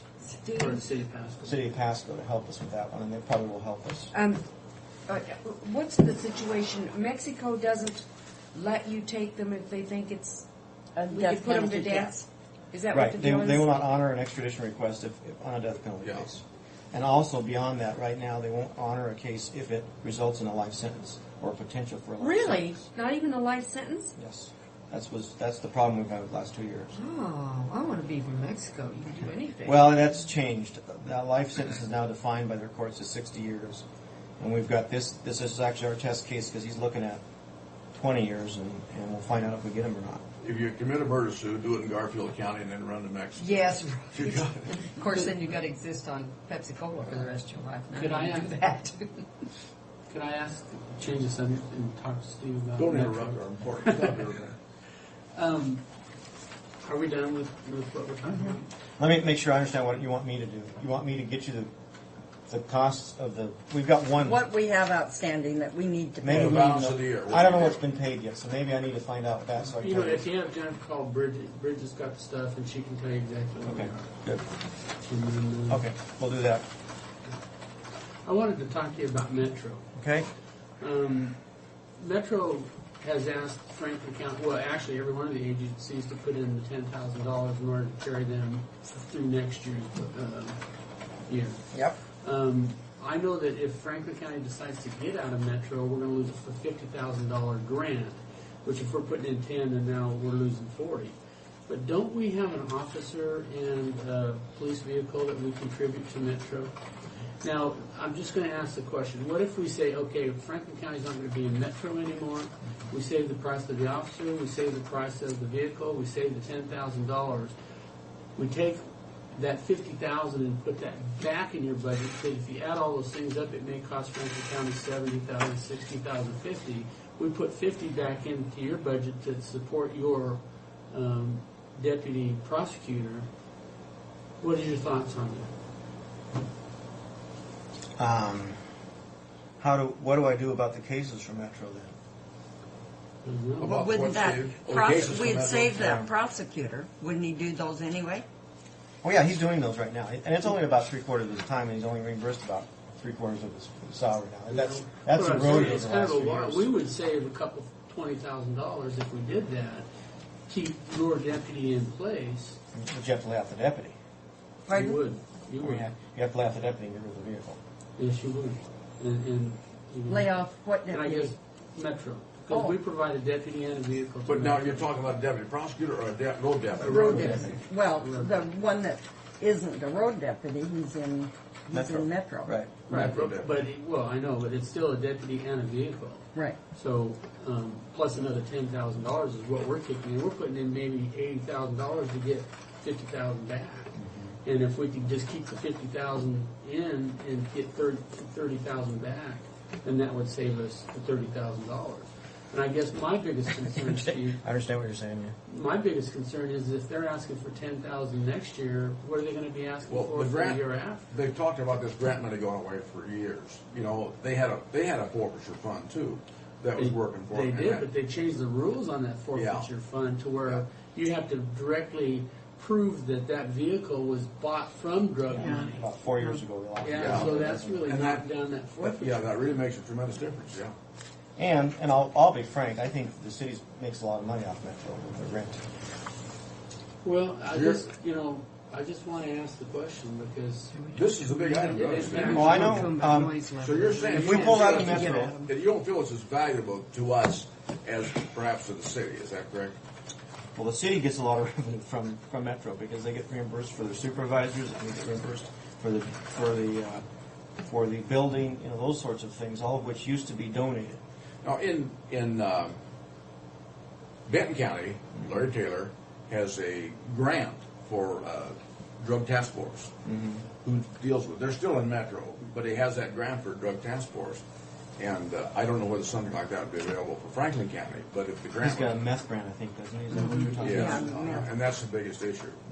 And if we had something like that in Franklin County. Well, and they have a grant writer Yeah, but you have in to Benton apply County. for it. Well, you have to apply for it, but they have a You're right. grant I mean, writer in Benton County too. I put my first grant together. And I don't know if we're going to get it or not, but it's for the cold case homicides case, and it's $500,000 a year. Oh my! Does that sunset when? Well, we haven't got it yet. But if you got it though, It's 5 years. 5-year grant. And we would not do any supplanting. We would simply bring back retired cops to do all the cold cases. Oh boy! King County added deputy prosecutor money into it. I found out afterwards, but I could have put money for a deputy into it, but I didn't. Well, I don't want to put you on the spot, but if you want to think about it, I'll get back. Yeah, to you my concern is what I do with the cases. Do I still do the cases, or does the Metro deputy from That Benton would County be do your them in call. Franklin County? You know, that would be your call. I don't know. We're not trying to put a hardship on you, and this is what we were thinking. Well, wouldn't you It have wouldn't be a hardship. It would free up a deputy to do more. If he's not doing Metro, when 3/4 of his workload is Metro right now, it frees him up. Well, don't you have to prosecute the cases anyway? Yeah. They've been trying to drop that 50,000 anyway. So you're saying it wouldn't affect you then? No, what they do is they said, well, Franklin County's pulling out. We're pulling out the 50. Yeah. Now everybody else doesn't have to give us 10. That's what will happen. And we'll be left having to do the cases. Yeah, but if we're basically giving you back to 50,000 to begin with. For me, that doesn't affect me. Yeah, No, you for- haven't lost anything, and we just haven't said. We don't think you've lost anything. Yeah. anyway. The only thing you've lost is your presence in this side of the river. Because For Metro. yeah, I mean in the rural area, the city would still be covered. Well, I don't know what the value of Metro is. I mean, you would, and the sheriff would, and the It is judges getting to would. the point for a lot of us that as much money as we're putting into it now, the grant isn't supporting it. It's not. It's just not. 'Cause I think you've given us a good guidance, or we can perhaps be in a position to make a decision. Okay. And our decisions so much have to be directed economically. But we would keep your office whole as far as the deputy. But the cases aren't going to go away. I mean, No, that's- I know I mean, it. just by us pulling That's out, what we're I not said. going to You're not have. getting supported to that fund anyhow, so. Right. I mean, You were at one time, right. yeah, but no more.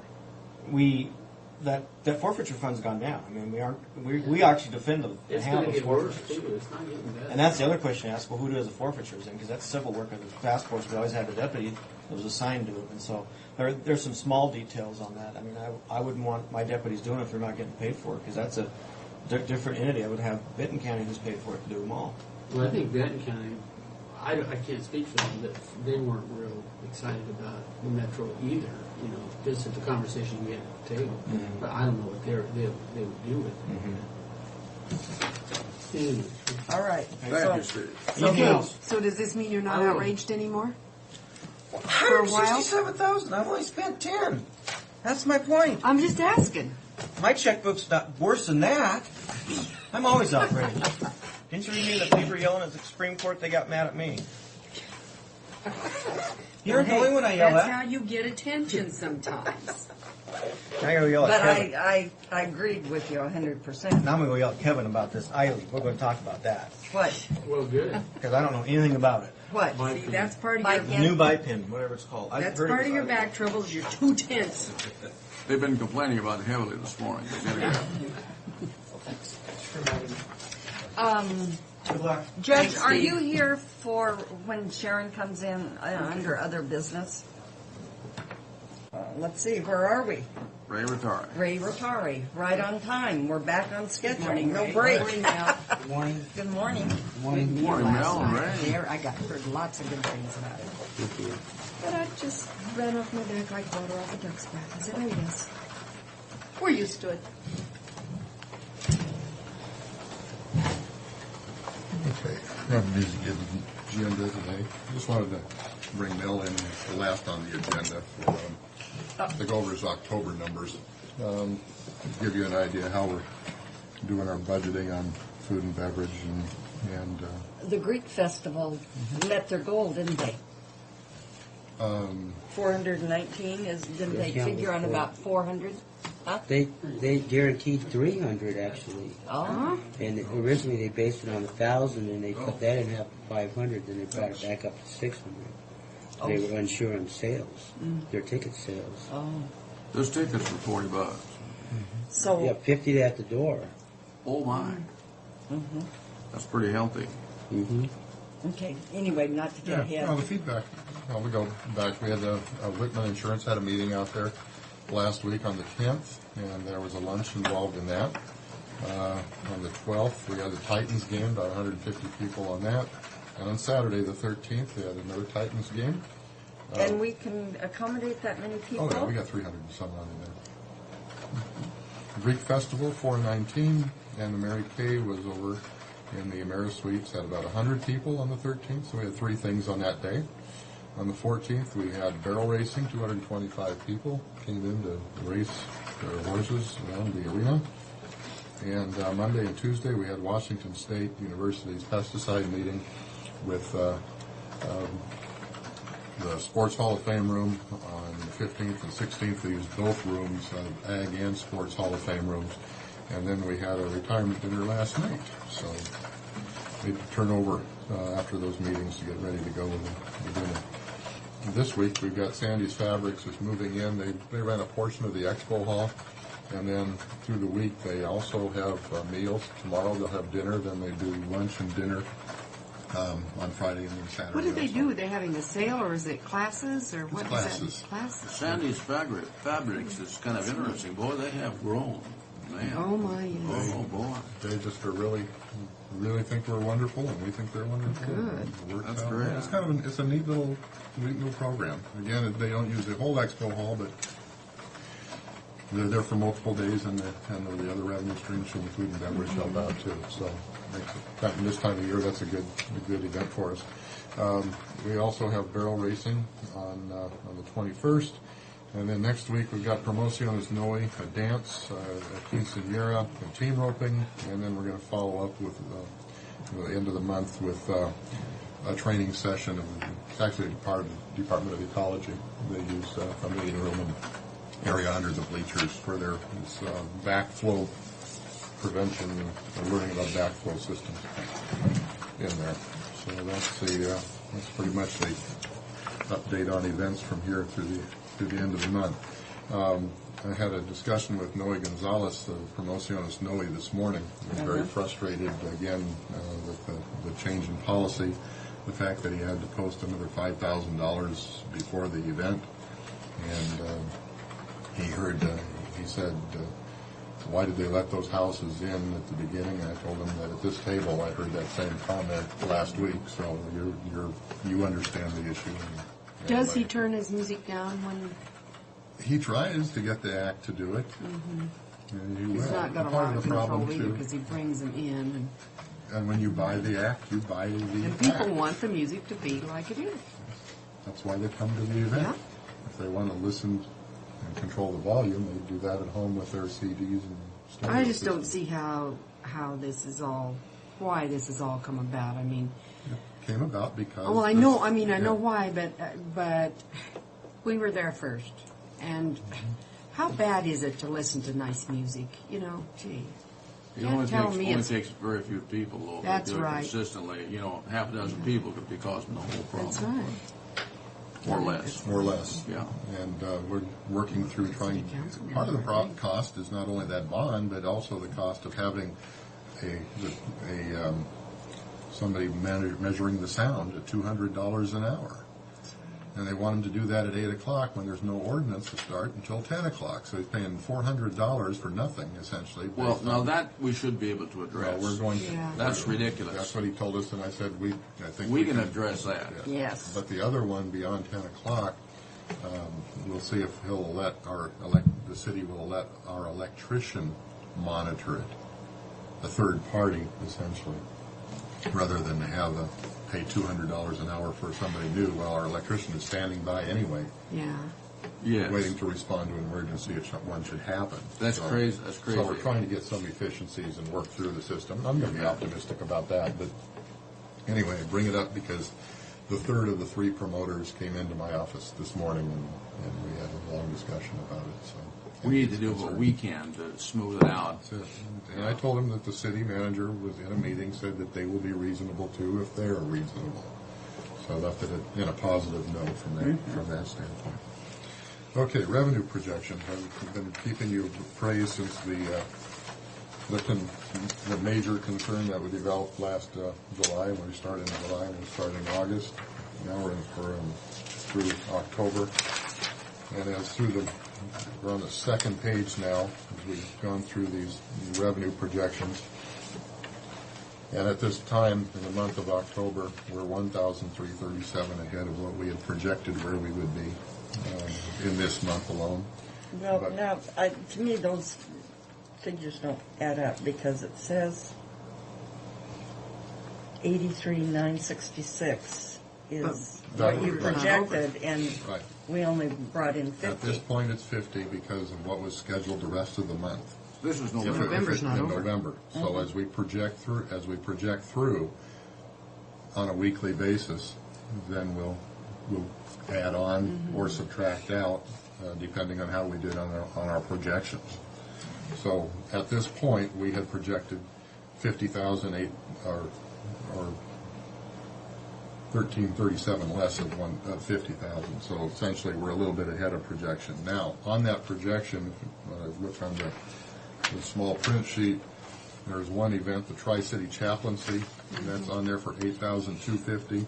That was going to be later this month. That will not happen, so we will not have 8,250. They moved that to the convention center.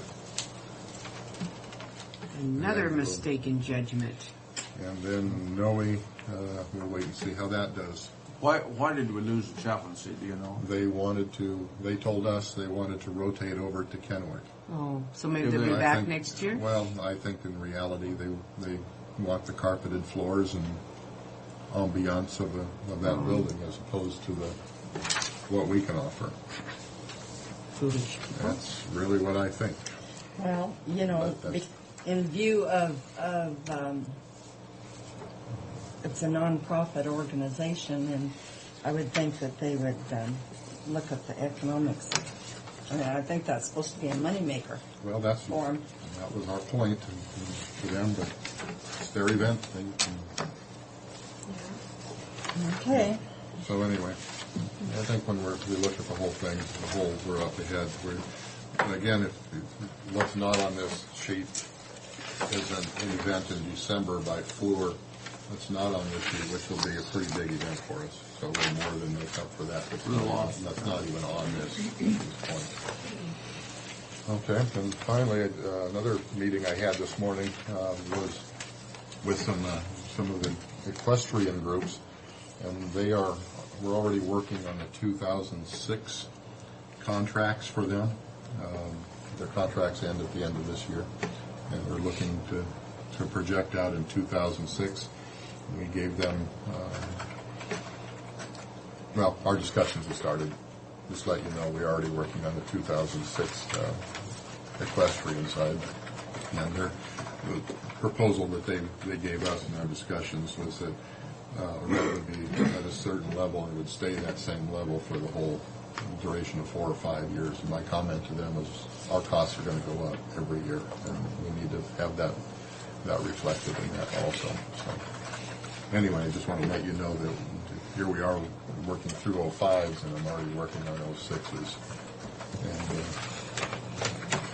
And as they would, we'll see if we can put something together that makes sense for both parties. And then finally,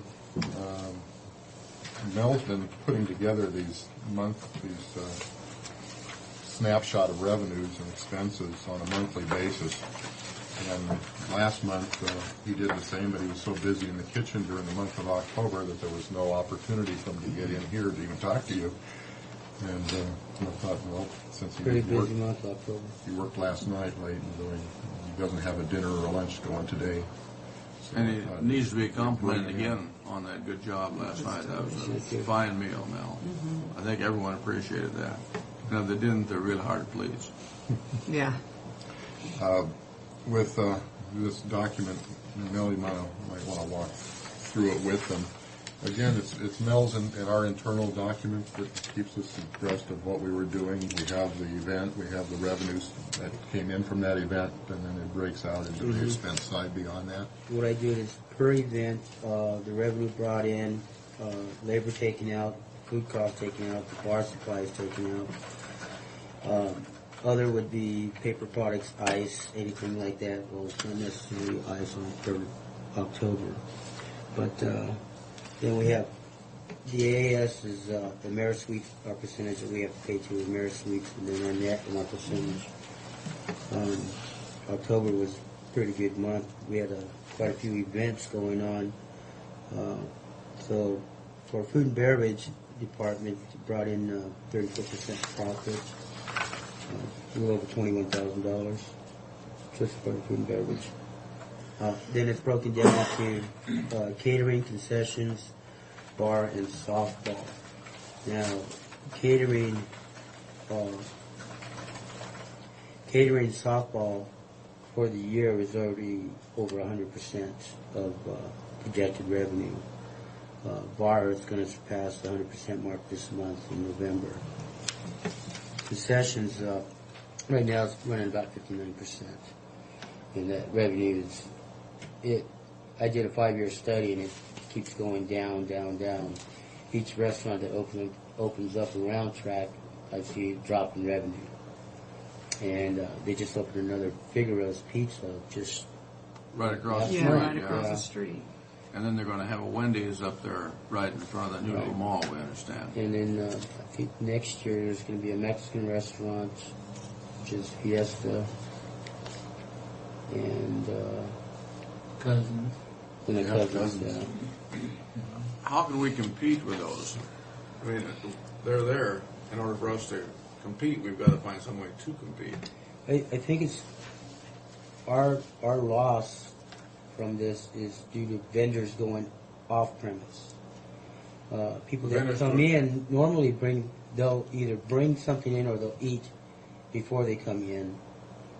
If we have an event that's captive audience like a monster truck or something, our sales are good as far as concessions go. There because it's a captive audience. They can't leave and they don't want to miss the show. But if our prices are so that it's not an advantage to bring things in, they're going to buy on premise. I mean, there's got to be something to capture them that they want to stay here and eat when they come in, because most food would rather have hot food there and they don't have to mess with going across the street. Right. How can we get in that market? I've tried different types of foods, hot foods, station cooking, service of hot food on the concessions, and some events go well, some do not, depending on what type of event it is. Now, for example, Women Helping Women, is it Women Help? Women's Expo, it's a big success doing station cooking or having a wine garden or selling the lighter sandwiches and salads on the concession. But if it's a different type of event, it doesn't work as well. But what about in the hamburger market? In other words, the hamburger market is a big thing. Hamburger and chicken sandwich type thing. Can we get in that market and make it profitable? I don't think we can compete with McDonald's and Subway. There's 3 places to get sandwiches right now. Yolks, that Shell station has a sub shop, and then Subway itself. Yeah. And it's hard to compete with the sandwiches they make because they sell a lot more volume than we do, just to compete with them. There's no way we can do that, you think? Well, some of those places... Hamburgers, I know for sure we cannot, because McDonald's they'll kill us. Yeah, and some of those places move it around. I mean, so you lose something in one part of Tri-Cities, they cover it. Mm-hmm. You know, well, I mean, some of these do. Like McDonald's or something, they might have bad business in some area for a while, but that's okay. It's not okay, but it works because the other McDonald's, it's all lumped together. Then they carry them. I come back to things like coffee, though. Coffee will pull people in if it's cheap, and if they drink coffee, they'll buy something else. Well, the coffee price has been reduced. But if coffee is high, you know, they're going to say, well, Nusswood, I'll get everything across the street. Coffee will bring people in, or low-price soft drinks, and at that time they'll buy something else. I mean, there has to be a key where we can pick up some of this concession business. Well, again, you look at the 2 types of events we're talking about. If you're talking about the concessions, we're doing okay on those. The monster trucks and the arena cross and that sort of thing. But it depends But on we the don't time. do enough of those events to keep that revenue stream going. Our focus has been on the other side of the expo hall, where we're doing a lot of day-long events. And sometimes those exhibitors just want to get away and get into a different environment. They're sitting in their booth a long time and want to try and get out. And we can't compete against that dollar board that McDonald's has. No, that's tough, but we're in competition with them. Whether we can compete or not, we're in competition. And we need to try to find some way to crack that market. And I think that we can possibly do that, at least in my opinion, with the drink thing. We may not be able to do it with the hamburgers and that kind of stuff, but I think we can with the drink thing. Bring them in. If those drinks are cheap enough, they're not going to run across McDonald's to get a drink. They're going to come in and have a hamburger and a cup of coffee. And maybe they'll pay a little more for a hamburger there. But I think we need to look at it. And when we're dropping revenue in it, I mean, we need to look at and see if there's a possibility. And don't let them bring their big kids in because they send the big kids out to walk across to get a sack full of. Say, lock the big kids in once they get in. On the other hand, too, you have to look at it this way. TRAC was built for economic development, and there is a lot of economic development going on out there, and that's part of it. Like that Washington State situation, how many hundreds of guys were in there this week? Oh, they all went somewhere for lunch. You bet. All we can do is capture all we can and do what we can to capture all we can. Mm-hmm. But you look at this, and Mel gave the numbers as far as the percentages. The budget for 05 and we continue on is built a large part on the success of the food and beverage program. And when we budgeted those numbers, it was for this 05, it's based on the revenue streams that we've already seen in 04, plus what we can expect to see in the months that we didn't have this service in 05. So when we look at an all-year situation, we're making those projections in that 05 budget. In this situation, we were using the same numbers as far as percentages on the expense side. So if we don't hit the numbers on the revenue side, we won't be spending those same numbers on the expense side. No, I understand that. That'll balance out. I just want to see us do all we can to pick up the revenue side, too. And I think we can never be set. I think we have to be flexible on this issue. I think we looked at the coffee issue. When was it, Mel? This fall, I think this spring we went down in spring and went through that. And I think we're competitively priced. Yeah, you brought that in. Pardon me? It depends on the events. The family affair, you have a pretty good number. The arts and craft show, very few. I'll mention the coffee again. That's a pet peeve of mine. You go up and you get a little cup of coffee and you pay your price. And those kids don't know whether they can get a refill or not there.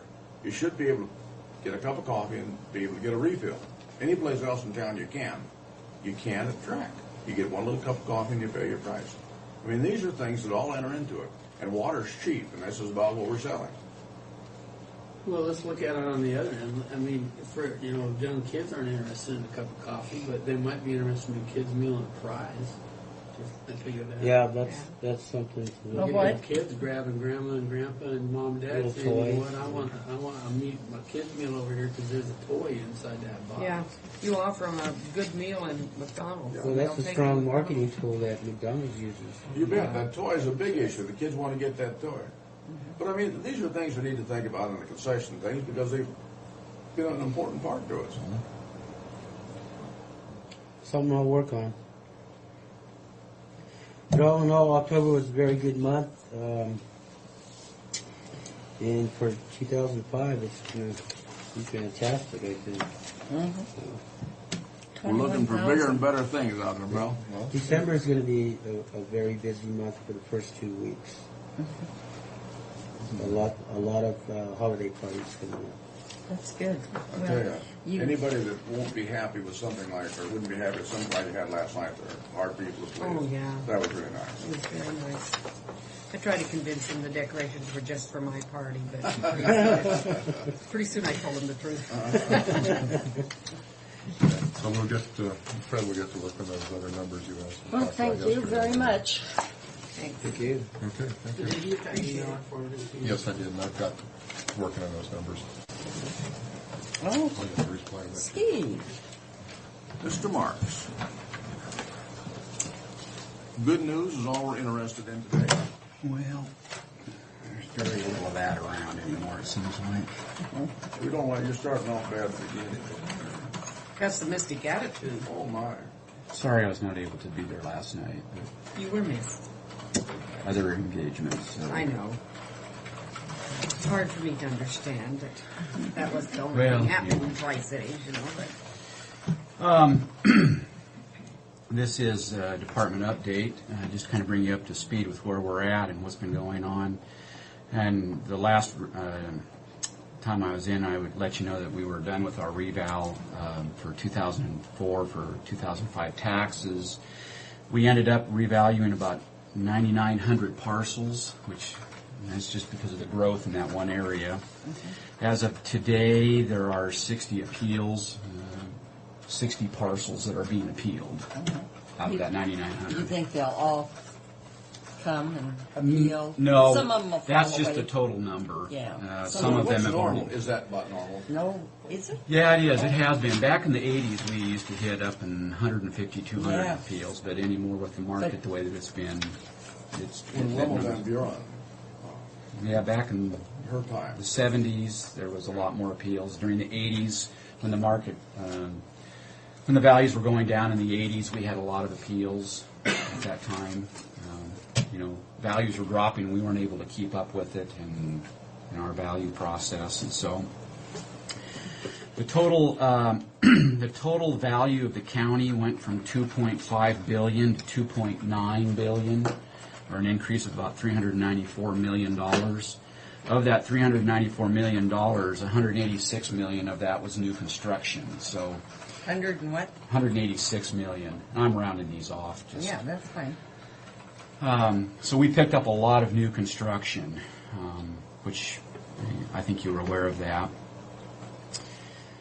which left a new value, which was just due to revaluation of $207 million. So we picked up a lot of value just because of the marketplace.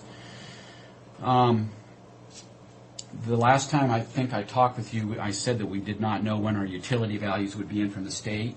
We received them. Is it good news? It is good news. Oh,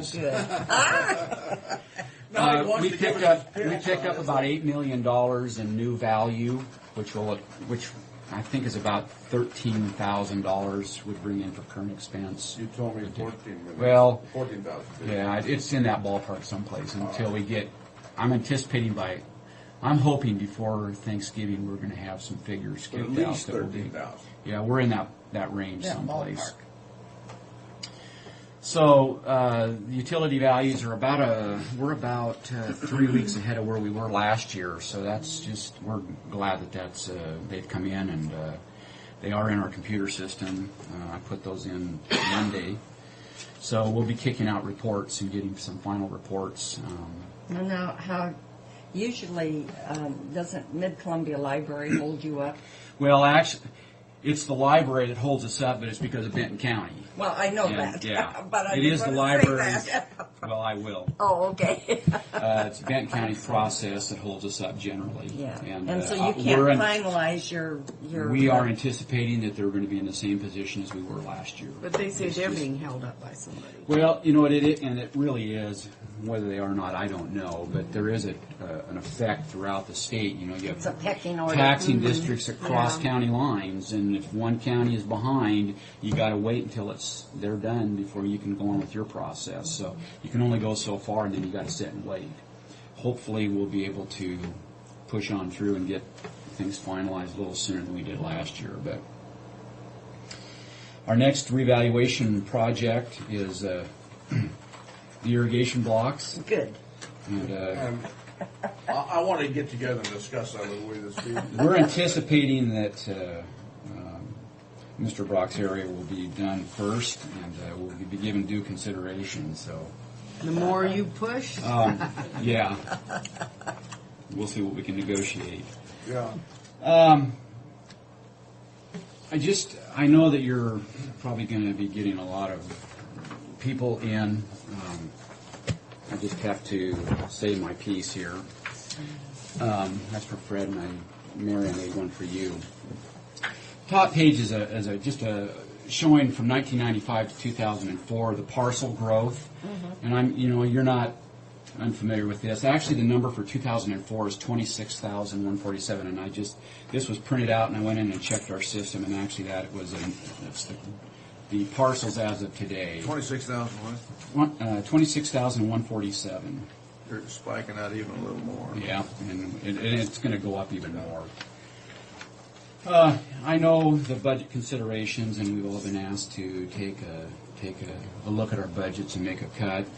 I just would like to draw your attention to the fact, and I would like to at least have my say here, is that I think that the assessor's office has gone over and beyond what any other department has done in the last 7 years. On the last page, you can see that our budget has increased not at all. We are from 2004 to going back to 1998, we've increased $1,000 in our budget, our total budget.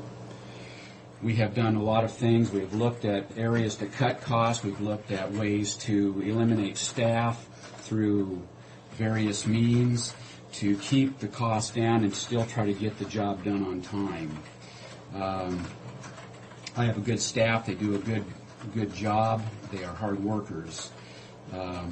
I don't think you can find another department that has tried to analyze, at least it doesn't appear that they've tried to analyze their budgets as well or as much as we have. And I think that a $1,000 growth over a 7-year period is pretty good. So I would I say that in light of the fact that I'm being asked to cut another. I guess I'm confused. 1,000, isn't it more than that? No, if you go to the last page, that was just our budget. The last page is all the different, and ours is at the top. How come you went up that $1,000? Well, No. So these were taken out of the book. Oh, you're going total budget. The total budget, from 504 to 505. Right. That is the total budget. Wages, benefits, that's everything. And that was taken out of the books, the budget books. And I tried to account for the different budgets that, the planning department, when they added in the fire marshal and the building department, and I've made some notes there. I did this some time ago for my own information, and so I guess, you feel you're trying to do the best job you can, and you're still asked to cut even more when you've already made your cuts. And I guess it's real frustrating. It's frustrating to the staff, especially when you've already, as I said, we feel we've already made our cuts. and we're operating on a thin line as it is, and I realize that other departments are going to say the same thing. But I guess my question would be is have they really looked at it? But I do think you're about the only one that's got less people in your We are office the only ones than that has less people than when you have got we are the office. only one. Mhm. And we've worked hard at it. And again, I say it's a public meeting. Big thanks to my staff. They have worked hard, and so I guess I just say that in light of if there's any way to relook at the cuts that are being asked for. I'll take whatever I can get. So now on the sheriff, is that just the sheriff alone and not that's the sheriff. jail? That was only the road deputies and their office budget. That was not No, the that's jail not included. the jail, because they're about $4 million. Yeah, I just I was trying to just do some. Yeah. You get into this too far and you start getting yourself going in funny Yeah, positions, yeah. and I didn't want to try to get out there too far. But So they've increased from 98 to 2004 almost $1 million. that's from what the book is showing. If I got the right figures out of there, so. Was that the books that we got from you? Well, no, that's the budget books that were printed every year. That's where I got these figures. So. More accurate would probably be the annual reports. That might be Because, I didn't have you know, those at my disposal. but that's all right. Those books you took were based off the annual report. Yeah, see, and I only looked at ours. I was kind of looking at ours in that book that you had put together just to see how it fit in. So. These are interesting figures. I appreciate getting a chance to look at them. So, anyway, I just felt I had to say something, and I realize that it's a tough situation that we're in. I look ahead, and Well, we just I need get more concerned. taxes. You just need to You're get out. going to get 1% is what you're going to I get. know, We I need know. new growth. That's what we need, new buildings. So, Yeah. anyway, I appreciate your time. And do you have any questions? Any thoughts? And the thing that's interesting is your workload has gone up. Well, and that's going to be the discussion that every department's going to have. I know in the auditor's office, they're going to say reportings are up, and election, people voting is up, and the treasurer's going to say, well, we have more money to collect. It's the same thing. I guess my question is does everybody really look hard at the budgets? I'll tell you, in order to save labor on this, Steve, it might save you some time and money just to ignore those irrigated areas and go right to commercial where they pay off. Well, Mr. Brock, the statutes say that we have to be fair and equitable, so... Well, I was looking at it. I was trying to... Steve, let me ask you a question. The board has discussed, they haven't made a final decision on opening the doors at 9 and closing them at 4.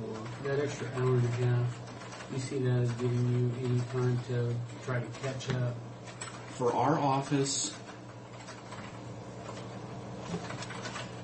I don't know that it would. Certain times of the year it would, especially like at when we send out rebound notices.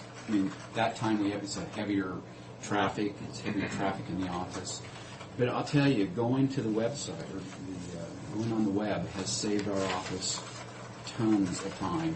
It has, because you don't have the phone calls with the realtors and the fee appraisers calling in and wanting information on this house, and this house. So somebody's being tied up on the phone. Except county commissioners that ask those questions. Well, let me ask you that. And as far as the general public is able to get the information, so it has saved. And the title companies now, of course, they have been hooked in for some time. So. Is that in part due to GIS? That certainly have an impact because they have the overlay. The maps do help. The area code depends on who's using it. It's the professional people that those maps online are most benefit. It's the most benefit to them. But the title companies are able to get all the maps now right through our system. Well, if the board does close the courthouse for that hour and a half, is that going to hamper your department? No, it wouldn't hamper us. I don't know how much of a benefit it would be as far as more work being done. I think because like I said, we're not getting that much traffic now because of the website. So they would save some. I mean, there are always the phone calls, and there are always the people. There's the people you coming wouldn't in have wanting to do you wouldn't have the interruption. right for that, but hour and a half, additional hour and a half. So The phones would be down too. yeah, if we do that, if you go that direction, I would really make it a suggestion that we set up some kind of a policy to have that answering machine system within the phone system turned on for each office, so that when they call, that they're able to at least maybe leave a message there, in that 8:30 to 9 and then 4 to 5 time period. At least I think we have that capability. we just do. don't have it turned on. No, I know we do, and I would just ask we maybe think through that and allow that if possible. It would be helpful. And I realize most of us don't like talking to a voice, but I hate it. well, we really do, but do.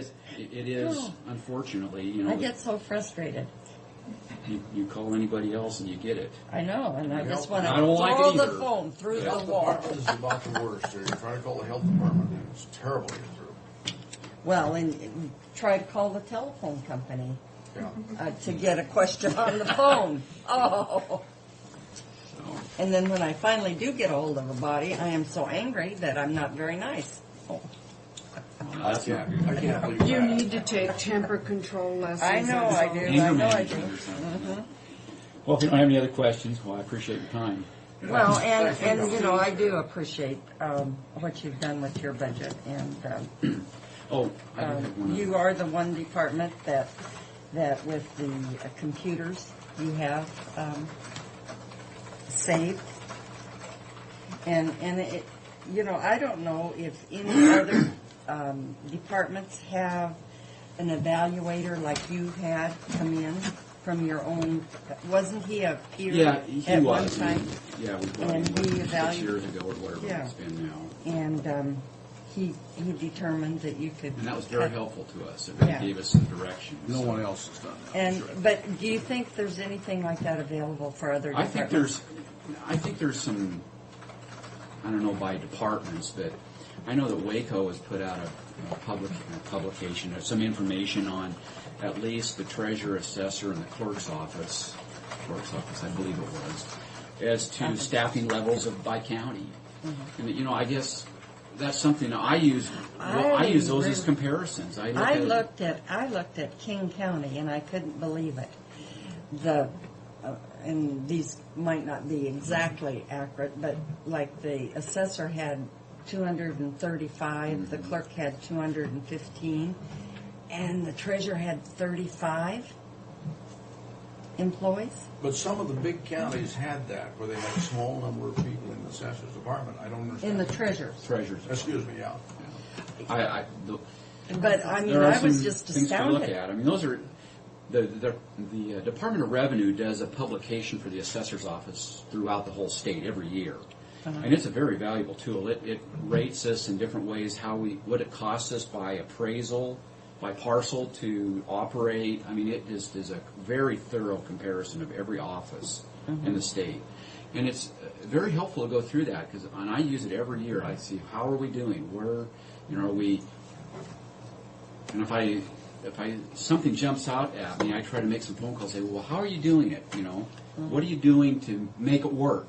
Well, sometimes you can, I hadn't thought about that, and sometimes, it's just because of the county, you just can't do it, but I think there's some possible tools there, at least to start, just to bring to issue the question, why? Why do we have more? Why do we have less? What can we do to improve? What can we do to change? Are there things we can do to streamline? And I guess I kind of look at it from the standpoint, I don't want to have to reinvent the wheel. Somebody else has got ideas, and if they're making it work, I should try to tap into it and see. You bet. I maybe can't do it all. I maybe can't do it at all, but I can maybe use a portion of it, and at least it's something to start the community talking about it. So one other thing, Thanks. the flowers that were out in front of the court of the annex here. Yes. Piper supplied those out of her own money, and Frank in my office supplied the two or the wine barrels, I guess. And I think it would be good if the commissioners could maybe send a thank you to them. It was their own money that they did help her that. pay for them, and she refused And to. I understand. I complimented her by. I didn't know if Yeah. they have said nothing. I just We should get but we a should, card and I thank just- her for them because was they were thinking so that. pretty. Thank you for a gentle reminder. okay. You're welcome. Thanks, Steve.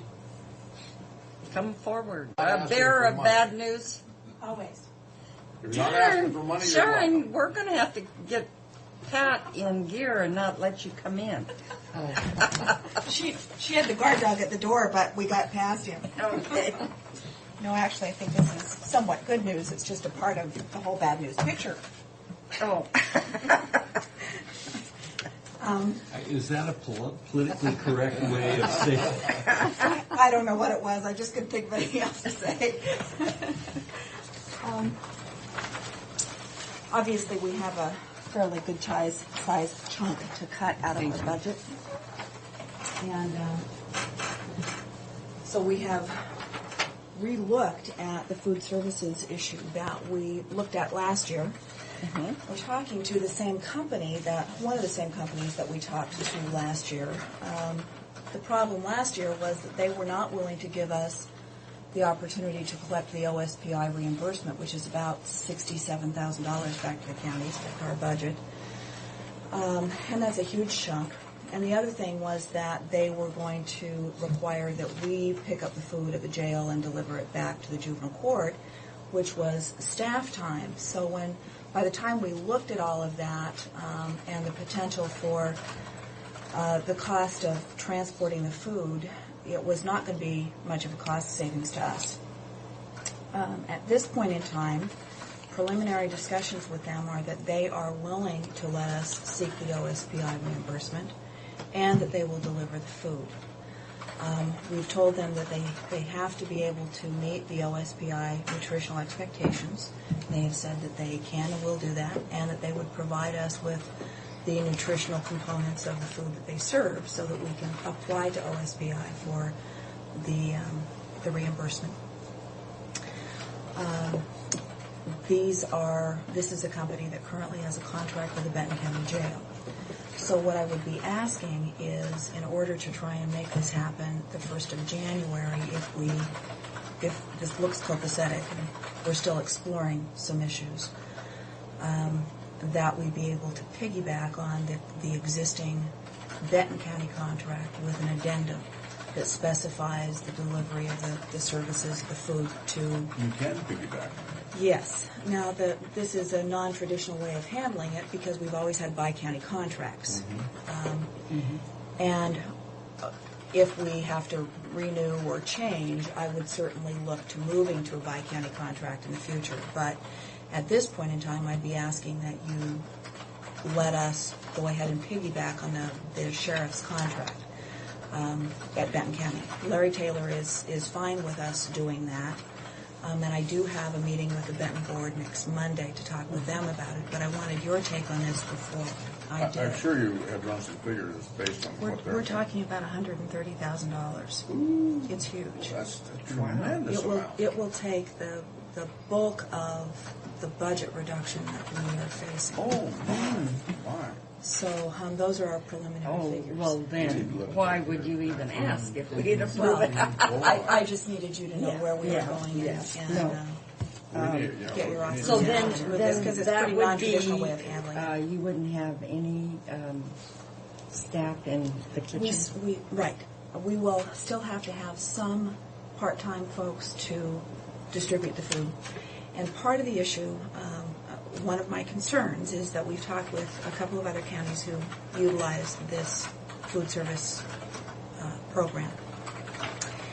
And they've said that on some occasions they have experienced where the nutrition did not meet OSPI standards. They also had concerns about the portions. They said they tend to come over in pretty small portions to meet their meal costs, which are very low. And then we have hungry kids. And hungry kids locked up in detention facilities are not good things. You know, the maltreatment of kids is one issue, but, you know, the other is their behavior issues that we then end up dealing with. So we've built in some snack dollars to try and compensate for that potential. But we've also been cautioned that on occasion the food will come over from the jail not at the right temperatures to meet health department requirements. So all of that are requirements that we would have to build into the contract expectations, and if they can't meet those in terms of delivery, then we've got a problem. But the other thing, I think hopefully this may be an interim solution, because the other thing that we're doing, Shannon Jones has been working with Meals on Wheels to see about them coming over to take over the use of our facility, to prepare their meals out of our facility at a reduced rental rate, and then offsetting that with the cost of our meals. So we think that there is substantial additional savings to be had if we can work out that relationship with them. They're coming to take a look at our facility. They're currently contracting with the Pasco Senior Center, whose kitchen is much smaller than ours. Mhm. So we think that maybe there is a partnership to be had there. Long-term arrangement look like that might have some potential. That would be great. Yeah. And so one of the things that we would clearly build into this as well is a 30-day out clause specific to the section of the juvenile. So in other words, are you saying that Wheels on Meals will be using our kitchen for their meals, right, but also preparing ours? Cook for our right. people? So they would be on site. We wouldn't have the delivery issues. Oh. We wouldn't have the You got a 30-day opt-out, and that would take away from at least from the hot portion of it. Correct. The quantity thing is another issue, and the nutrition, but the hot issue. And they have to meet the same nutritional standards that are required by OSPI, because those are federal guidelines. And so Meals on Wheels is already required to do that. So we think that we have some Well, fairly that good might be a options. good fit. And Looks then like you it. wouldn't have the employee situation. Right. They'd just be And a that's contract. obviously the bulk of the cost Yeah. savings, because we're Mhm. talking about 3 employees. Completely with Meals on Wheels, 3 employees, 2.5 employees. If we offset by some hourly requirements for just delivery of the food, disbursement of the food once it gets to our facility under this current contract. But we think that by piggybacking, we can actually have this in place January 1 to be able to realize the savings immediately. Well, I think we need to do that. We need to do that. Here, From my perspective. Well, depending on Benton County, I anticipate where we will go. We have a meeting with the judges today and then again tomorrow to evaluate all of the potential costs and the additional reductions that we'll have to take and where we'll take those. But this certainly looks like it would be the bigger portion of that, so we're pretty excited about the prospect. I did also want to let you know that we did take about a $20,000 hit to our BECA dollars.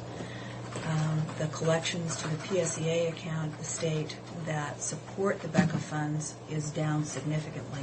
So we are going to take about a $20,000 hit. So I have given a layoff notice to one of our truancy officers effective January 1. Because there's just no way to supplement those dollars anywhere. So just so that you know that is an initial step that we've had to take. Terrible. Boy. It is terrible. Okay, so I think it sounds like we have your blessing to Yes, try and do definitely. that. From my perspective, I don't think anyone can turn that down. No, thank you much. Yeah, thank you for bringing that in, sir. That's the kind of news we like to hear. Well, let's just hope it Works comes to out. fruition. Yeah. Well, at least you're on that right track. If it doesn't work out, at least we've tried something. Yeah, well, and there are other places that we've certainly looked. And you have We've 2 looked at all options. the I other like the things. second option for long term. Me too. Oh, I I'm do certainly too. going to work real hard on it. And it doesn't seem like sometimes private corporations would challenge the government doing something like that.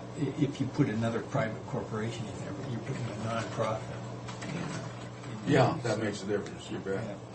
So. Yeah, I think could be a real good partnership. So.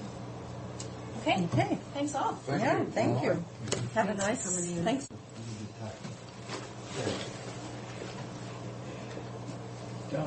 We hired Pat to run our as our court administrator, there were a lot of people that applied for that job that were much more qualified than her. And we made the right decision hiring her. And I'm never going to let her go on vacation again. When our budgets are still up in the air. Oh. Well, she is doing a wonderful job. Yeah. That was, there were a lot of applicants with much more education, much better qualified, but none of them would do as good a job as she's doing. We're very happy with her. Except she's never going to leave again on vacation. Her status is now slave. That's right. Well, she thinks she's that already. Do you want to call Pat in, and we can go ahead with office business without Fred? Huh? Yeah, let's go to my office real quick, and then this will only take a second. You're going to be able to Now, handle a judge in a second, Fred. That's right. You called about a meeting. Where's that going to be? A track on December the 8th between 6 and 8. Yes. Okay. So are we all invited? No, just the chairman. And I'm not trying to hurt people's feelings Fine. or anything. Yeah, but I want to. Yeah. We talked about going now. The problem is it's two other counties. And Okay. we got a limited amount of money in. Okay. So. All right. You know how to hurt a guy. We're going to have the same chicken dinner that we had last night. Okay. But Neva was on the statewide committee too. So. Yeah. Okay. Our feelings are hurt anyhow. Yeah, I can tell.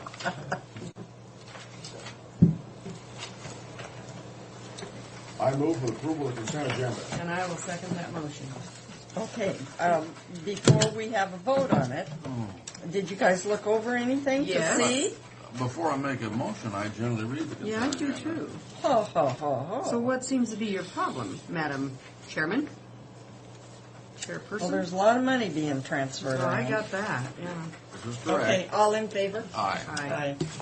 Did we read the consent agenda before you? Well, I know, but gosh. Legitimate question at times. We're not asking for opinions. I made it a statement. 1,000 there Me and too. almost 6,000 there. Mm-hmm. And where did you guys go wrong where you left that kind of money in a budget so that they could transfer it? In a Well, perfect world, they would just be out of luck.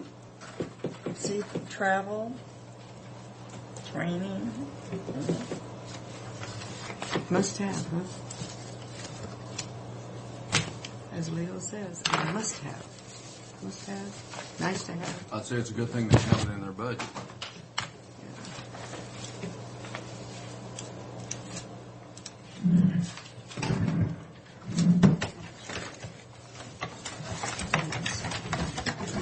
I don't know, where my...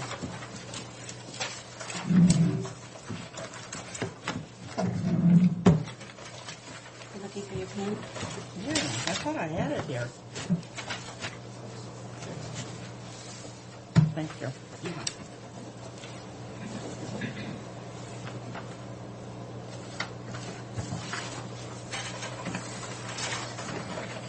Oh, that's your budget.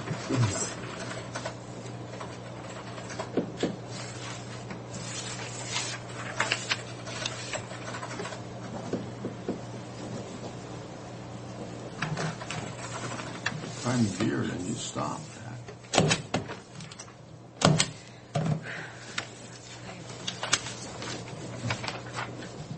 Did you have that letter from Kim regarding the senior and et cetera on your agenda?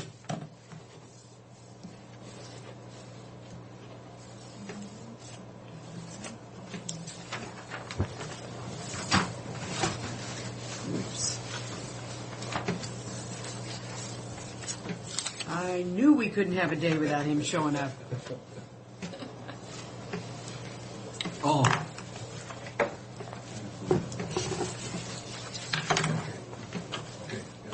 When you start whispering in the audience and you have commissioners up here looking at you. It's Sorry doesn't make it quit hurting.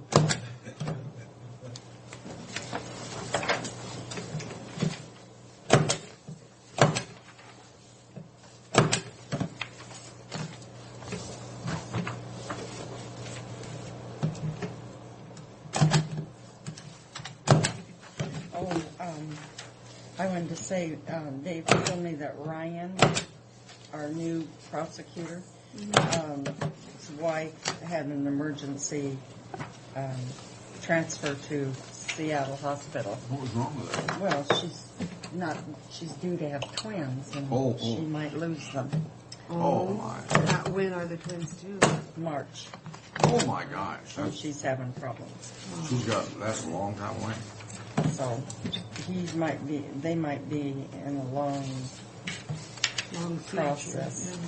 It's too bad. Yeah. It didn't look good. They were trying to stop her contractions.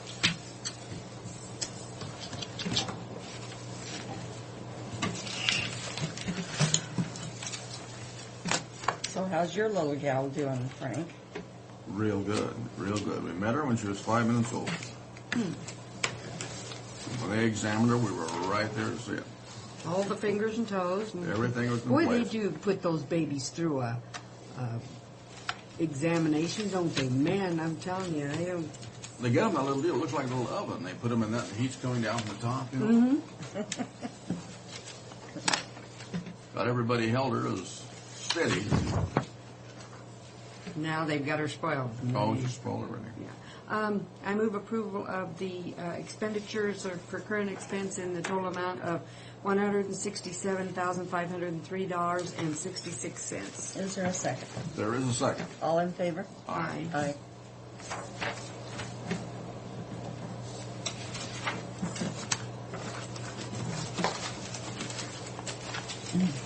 Lordy, oh, it is so heavy.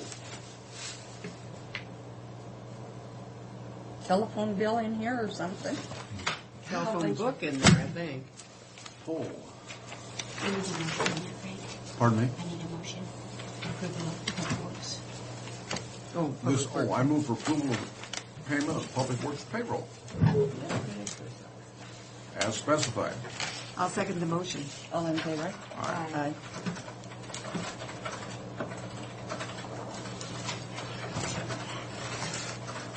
Okay, now. I move approval of the delegation of county legislative authority to serve on the canvassing board from Neva Corcoran to Frank Bruck. Is there a second? There is a second. All in favor? Aye. Aye. Look at yours.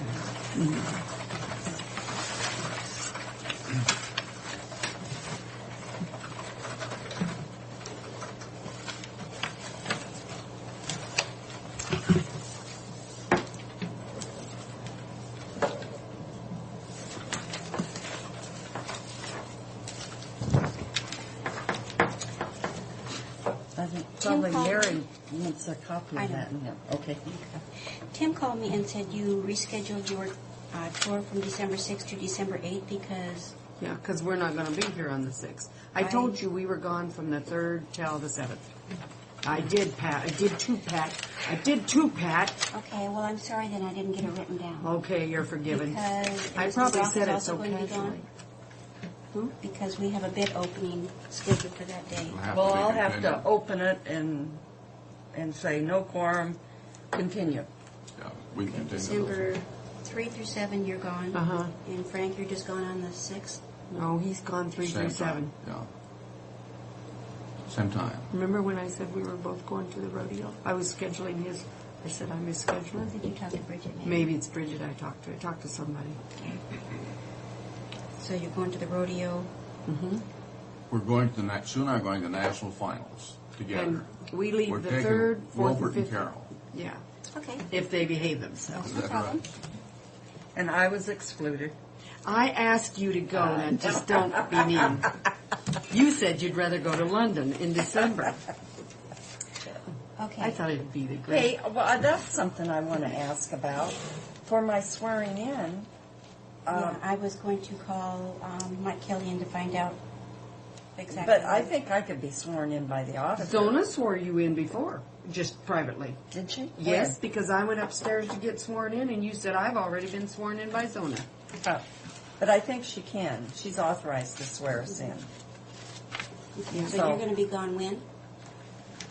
The 26th of December, and I'll be back the 3rd. I mean, I'll be back the 2nd, and the 3rd is Monday, so I will probably come in. I don't know what my schedule So is. where will you spend, what are you going to do on New Year's Eve then in London? Are you going to meet with the Queen or anything? With who? Oh, the Queen's The Queen? Excuse No. me. You don't know what you're going to do on New Year's Eve. Well, you could do what I do, stay home and do nothing. Probably I will. Okay, Sue, I have a problem that you need to resolve for me on December 22nd. Was it December I wrote down? 22nd, December 22nd, I have a... No, 4 November. o'clock, I wrote think is down the wrong date, November. November. Okay, now are you saying, you mean for this to be November then? Yes. And is all this that's on here? Yes, I wrote December and I meant November. But I don't know which you're going to exclude. I will go to the drug court because I missed it the last time. Okay. And what hours is our budget workshop? From 1:30 to whenever you get done. Oh, we'll be done. Yeah, we'll be done. I'm So sure. just cancel Hayfic? No. Well, You don't have to do that. Don't cancel. well, I can't go to Hayfic at 4 and 5 o'clock to budget, or to Sure, drug we're court. not going to be that long in it, but you can list the workshop unless we're going to. Yeah, but I mean, But no. Hayfic, you could leave a little early. Oh, I'll just Go at 4. And, Yeah, I aren't there guess, contracts? except that you're just gonna, I'm just gonna get in there and then have to get out because I'll have to leave at 4:30. I can go. well, but it's I don't real think close. I know, but I've got to walk out, get in my car, back my Okay, car. all you right, know. all I right. do this all the time. I schedule myself so close, and I don't want to show up late to anything. Okay, so we're going to I better- regret Hayfic. Yeah, ask her if she will. If she has, she A can't. quorum? She can't do anything anyway. If she has a quorum for a few minutes, it's not going to help. I'd have to stay the whole thing. Okay. Unless I go later. Now let's see if I just can't get out of Hayfield. And you said you wanted to have this given to you because you wanted to discuss it today? Oh, yeah, I need Fred to call her back for me. Okay. Kristen from the Tri-City Herald is talking about courthouse security. Wants to do an article, and I said that I didn't feel like I could intelligently really talk to her about it because we've been knee-deep in budgets, and, well, they've heard that we cut back on security, and I said, yes, we did, but not without the blessing of the departments involved. And well, what are you going to do about the new the courthouse when it's renovated? And I said, I don't think we're going to do anything. We might have some security issues in the courtroom, but she wanted to know if we were going to close off the entrance, and I said, that has been discussed, but the majority of the departments that are in the old courthouse are the auditor, treasurer, assessor, planning, and that needs to be accessible to the public. But I said, we do have a security scanning machine, and I said, we talked about using that on high-profile cases, but I said those are just things we've tossed around, and I said I really feel uncomfortable you writing about that. The less we tell them, the better. The less we tell them, the And better. so I said I'd feel more comfortable for Fred to call, and then she said he hasn't returned my calls. Who, Kristen? Fred. That's not true. I have called her back. Well, anyway, I said I would get it to you today, and I'm just telling I you. even called her this morning because Oh, I did heard you? that you were going to She's talk got a to me cell about number? this. I haven't gotten Yeah, it. that The less information we give her on security, the better. I really mean that, because why should we publicize that we don't have excess security. But yes, Yeah. there's no sense putting it to paper. And the key word is excess. This is right. I'll just tell her that we have a sheriff's department right inside there. We couldn't be more secure than we are.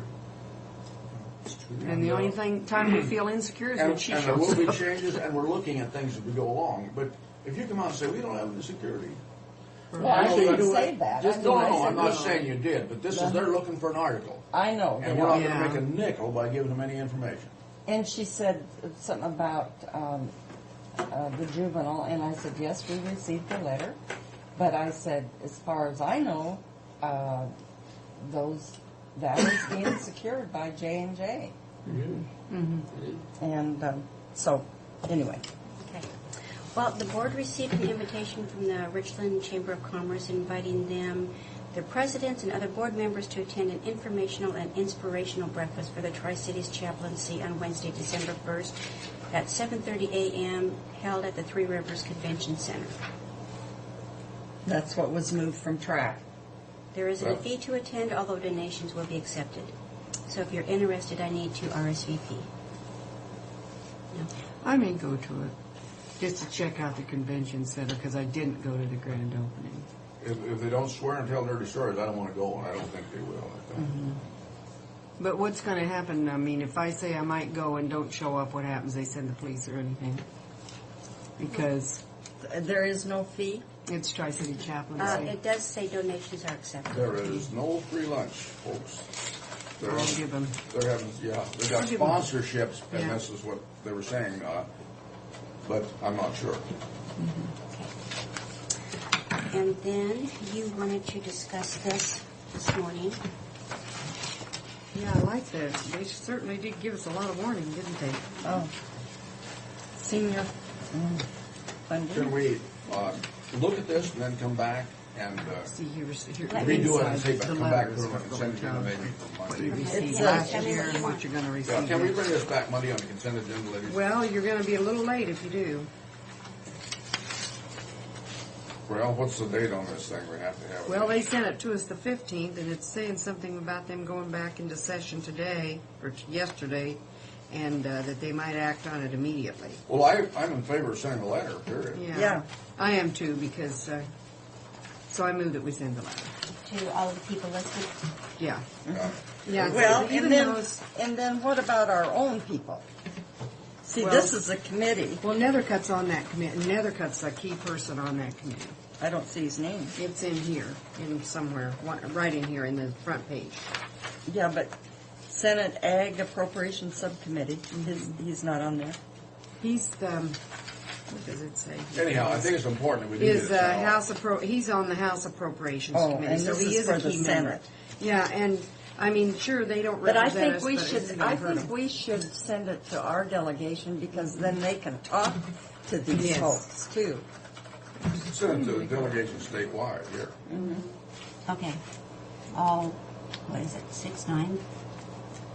Are you talking? We got the two senators and Kenwell, congressional districts. Kenwell and No, we've got, what, 8 or 9 representatives now. okay. We have a list. Yeah. No. Oh, is there a second to the motion? There is a second. All in favor? Aye. Aye.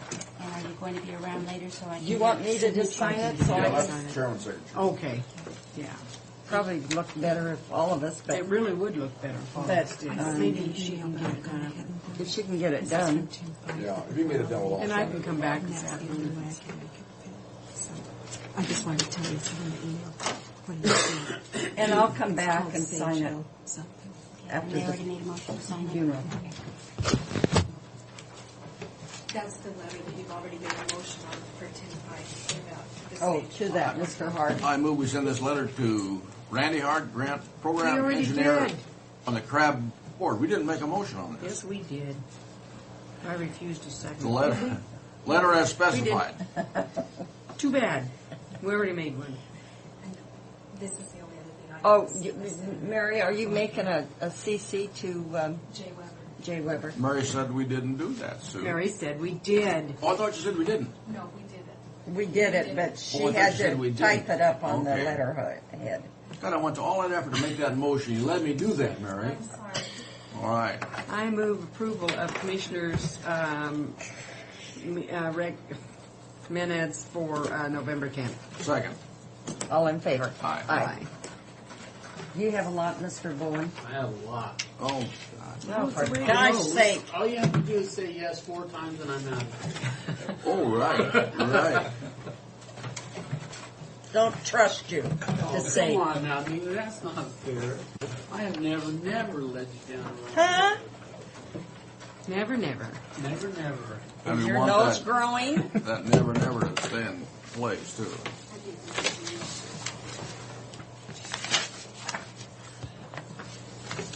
Dave Hopper. There is a no vote on the first item.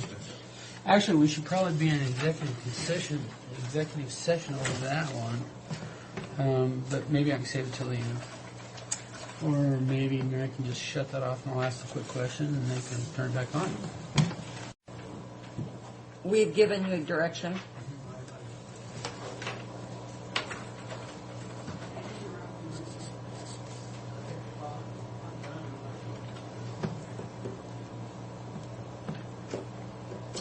Okay, the next one is Clear Channel Radio. This is in regards to the Grand Ole Fourth. They want to co-sponsor our Saturday night event. Now, that event. I'll tell you what brought these people in. Was that when we were having our Grand Ole Fourth meetings, originally we were talking about bringing in somebody, a comedian, like Larry the Cable Guy or whatever, somebody of that caliber, and we were looking at about a $75,000 budget to do that. And that caught his attention. We were saying that. And so he didn't say much at the meetings while we were talking about that, but he went back and he had discussions with Ray Rotari as far as they have a court appreciation concert every year. If you look on the next page, you'll see that this company actually owns 4 radio stations in our area. And they go from country to, what they call the 98.3, which is the young family generation, and the other 2, whichever. I don't listen to the radio, so I just tell you that they own. It's a nationwide company, and they own these 4 radio stations. It looks like they own 5. Yeah, there's 5. Oh, 5. Okay, I wasn't looking at it. They own 5. I was just looking at the symbols and not the 98.3. But they said that they could saturate our market with this Grand Ole Fourth if we wanted to go in and do a sponsorship with them. Apparently there may be a little difficulty with us doing a co-sponsorship, but we've talked about how possibly we can work this out to where we're paying for a certain thing and they're paying for something else that would make up for both sides of what we're trying to do for this Saturday night.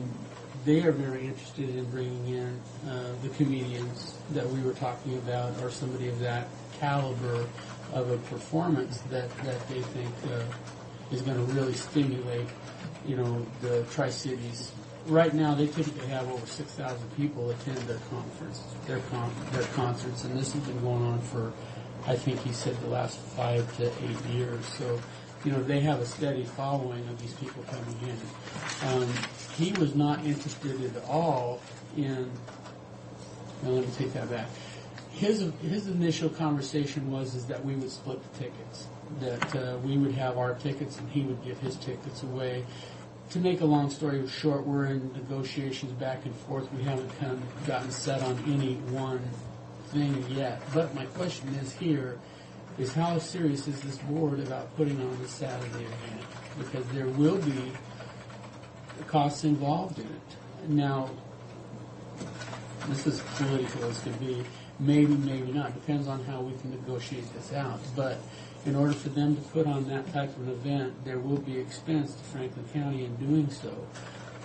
I called the city of Pasco up and I talked with Gary with regards to this, because if they weren't on board, there wasn't much sense in even continuing on. But his comments was, yeah, he felt that as if the county was going to go along with it, that they would probably go along with it. So I'll just use an example, and I can't tell you that this is what it's going to be. I was talking the other day about $100,000 Franklin County side. Well, their budget isn't $100,000. His budget is about $75,000.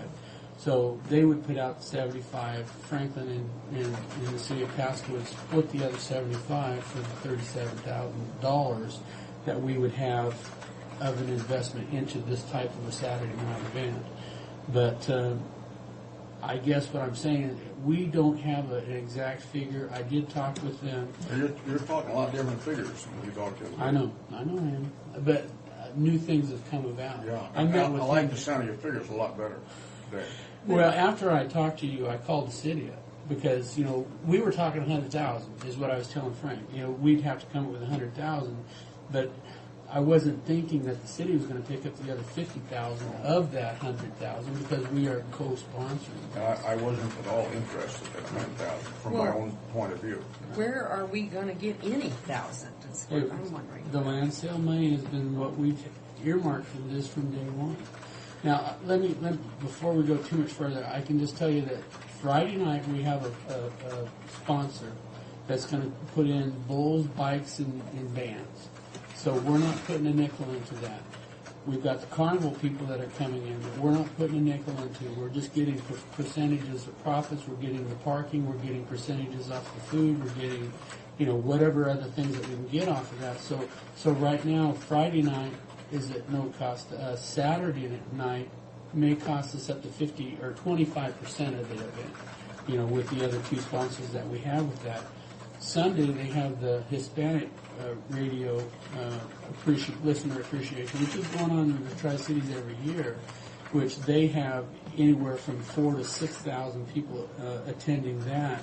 So Sunday's pretty well taken care of at no cost to us.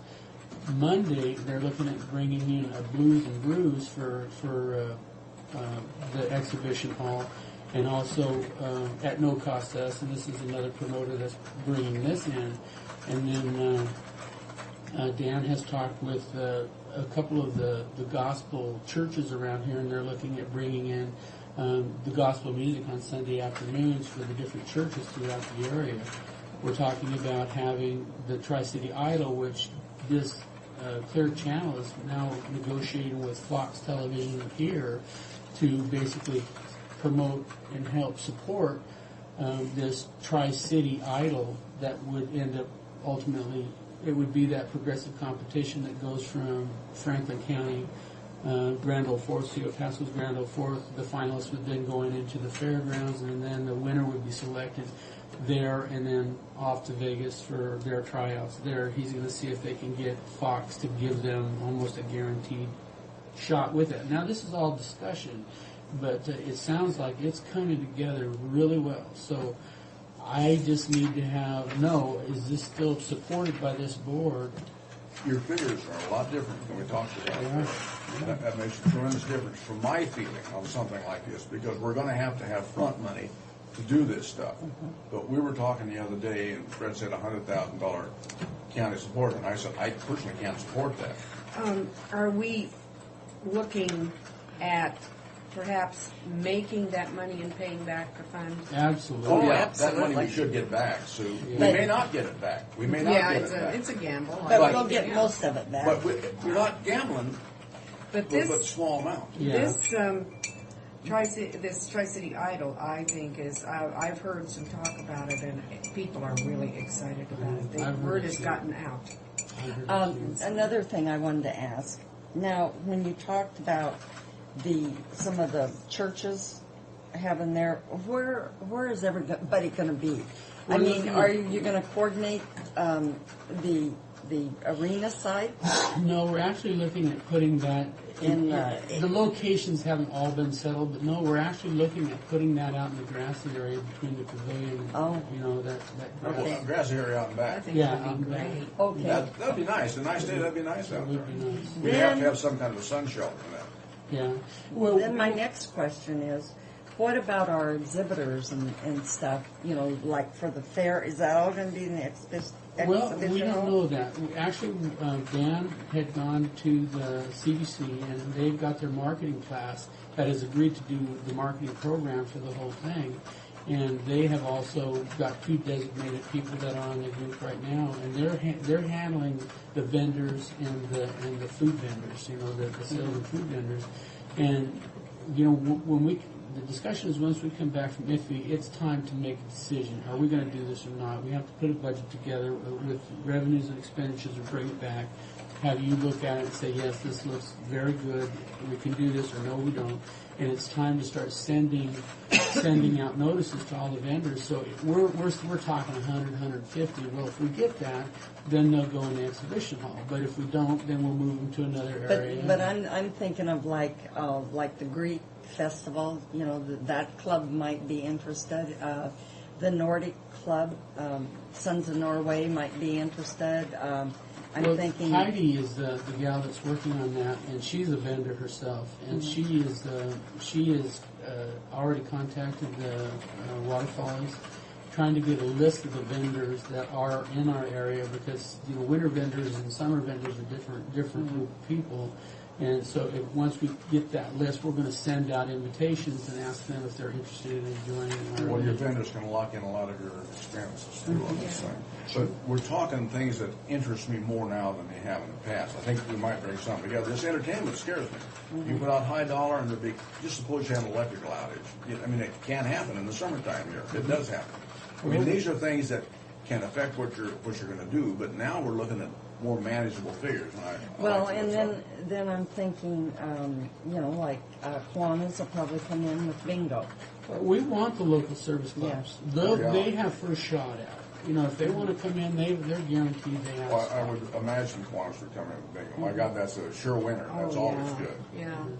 Well, this is where but I would going. I'd still like to have some, like, 4-H exhibitors, not the animals, but we have Lori Sherfy is on our board. We can get all we want, I'm sure, except for the major animals. Well, Lori Sherfy's on our board, and they're still being very cool about the whole thing. She's trying to get the horse people, and the problem that I guess we're kind of running up against is we've opened the doors and we've asked and asked and asked. And what area doesn't fill? For Group 4-H says, well, they don't want the pavilion because that's what we thought we'd end up doing. They've told us numerous times, no, we're not interested. We're not going to do it. We're not going to do it. So we're looking for other things to start filling. The horse people will come in. The horse people will come in. We don't know that. She's already asked them several times. The horse people will come in. The horse people are looking for Can we write that down as a promise? Pardon? Can we write that down as a You promise? write that down. The horse people will come in.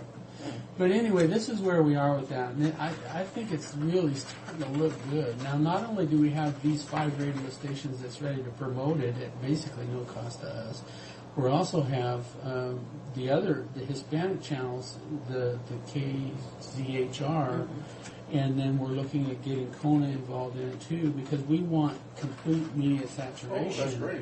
And, Kona gets the old folks like ourselves here. Well, the whole thing when the Tri-State Herald showed up and all that. I've listened to this. There's nobody else in the retired. I'm sorry, Fred.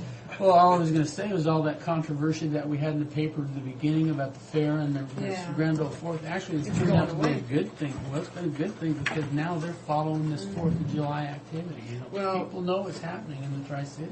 I think it's exciting. So I guess my question is, are we still wanting to move forward with this? Yeah, From my standpoint, I want to see us go forward, but I do want to see a budget very shortly on that thing. I still want to find some Come on, unique friend. things. Why don't you just sign the bottom of the check? I'll take good care of you. I You know promise. what? I still want Okay. to see some unique things for small children out there. You know what we're trying to do is we're trying to find a kids' entertainment. And we went out and there's a group called Wiggles and Raven and all this sort of stuff, but we can't get them. They're up around the 200,000. I don't know what happened to that guy that was so good that came even down to the little Othello fair, and small built guy, and he sings kids songs, and the adults like it as well as the children. And I don't know if he grew up and went away or what, but a few years ago he was just going like gangbusters. I don't know. Yeah, we're looking. We've got the promoters looking. This KZHR, he's looking. You can have little kids tractor races, and the John Deere probably might donate to that. We are doing everything because we want to focus on 5 to 11. We want that's our we focus. want a family entertainment. We want to surprise us like the game on Monday Night Football if anybody watched it. Yeah, well, I heard about it, but we're not this doing is the that. thing you don't need for family entertainment. Well, the thing is say you end up with that comedian that comes in. You have to pay $25 or $30 a ticket to go in. You have to, know what you're going into before you're going in. So, I mean, it's kind of hard for me to sit and tell you everything that we're doing, in just a 10 or 15 minute period. But yeah, we understand that, Fred. And I just think we need to look at a budget on this thing, and we'll know better how we stand. Okay. Well, actually, too, we kind of touched a little bit on sponsorships last night, and that marketing class is willing to take on that sponsorship. And we're looking at having certain groups use this as fundraisers for their groups also, so they can make profits for Kiwanis themselves. does. Yeah. Yeah, so we're trying to get everybody involved, and I'll tell you, it's getting kind of exciting at those meetings. I like to walk out. Now, feeling what really about good about what it. about let's see, the noise factor isn't going to be a factor. We'll be because closed we're down by closed 10. By 10. Not Except for the most carnival. people The can carnival go to may go a sleep little in bit longer, but yeah, it's pretty exciting. Right, and with kids, most kids, No. little kids are not going to. You know what? But we're going. Are we going to have some kind of a security gate? No, actually, what we're It's gonna be talking about. free? This is what we're talking about doing, Eva, is that we're just talking. We don't know yet, but we're saying $5 a carload. That gets you onto the premise. If as long as everybody's legally belted in, then that we consider that a carload. We can't promote people, breaking the law and coming in. But once you get on there, what we're looking at, the county and the city is actually taking up the expense for is say like the sidewalk entertainment, where you have little shows going on here or there, and we've actually, I forgot to tell you, but we got the soccer association wanting to put on a tournament, and we also have a softball promoter that wants to put on a tournament. What their challenge is right now is the Watchtower and available hotel rooms. If they have the available hotel rooms, then we will also have those 2 tournaments going on there, which is going to generate people to begin with. But the Pasco Park and Rec checked into an outdoor movie, and they can put for $2,000. They can come in and they can set up a big. It's like a hot air screen that they blow up, and you just put movies on. So what I'm saying is, you pay $5 to get onto the grounds. There's a lot of stuff you can go and see. That's not going to cost you nothing.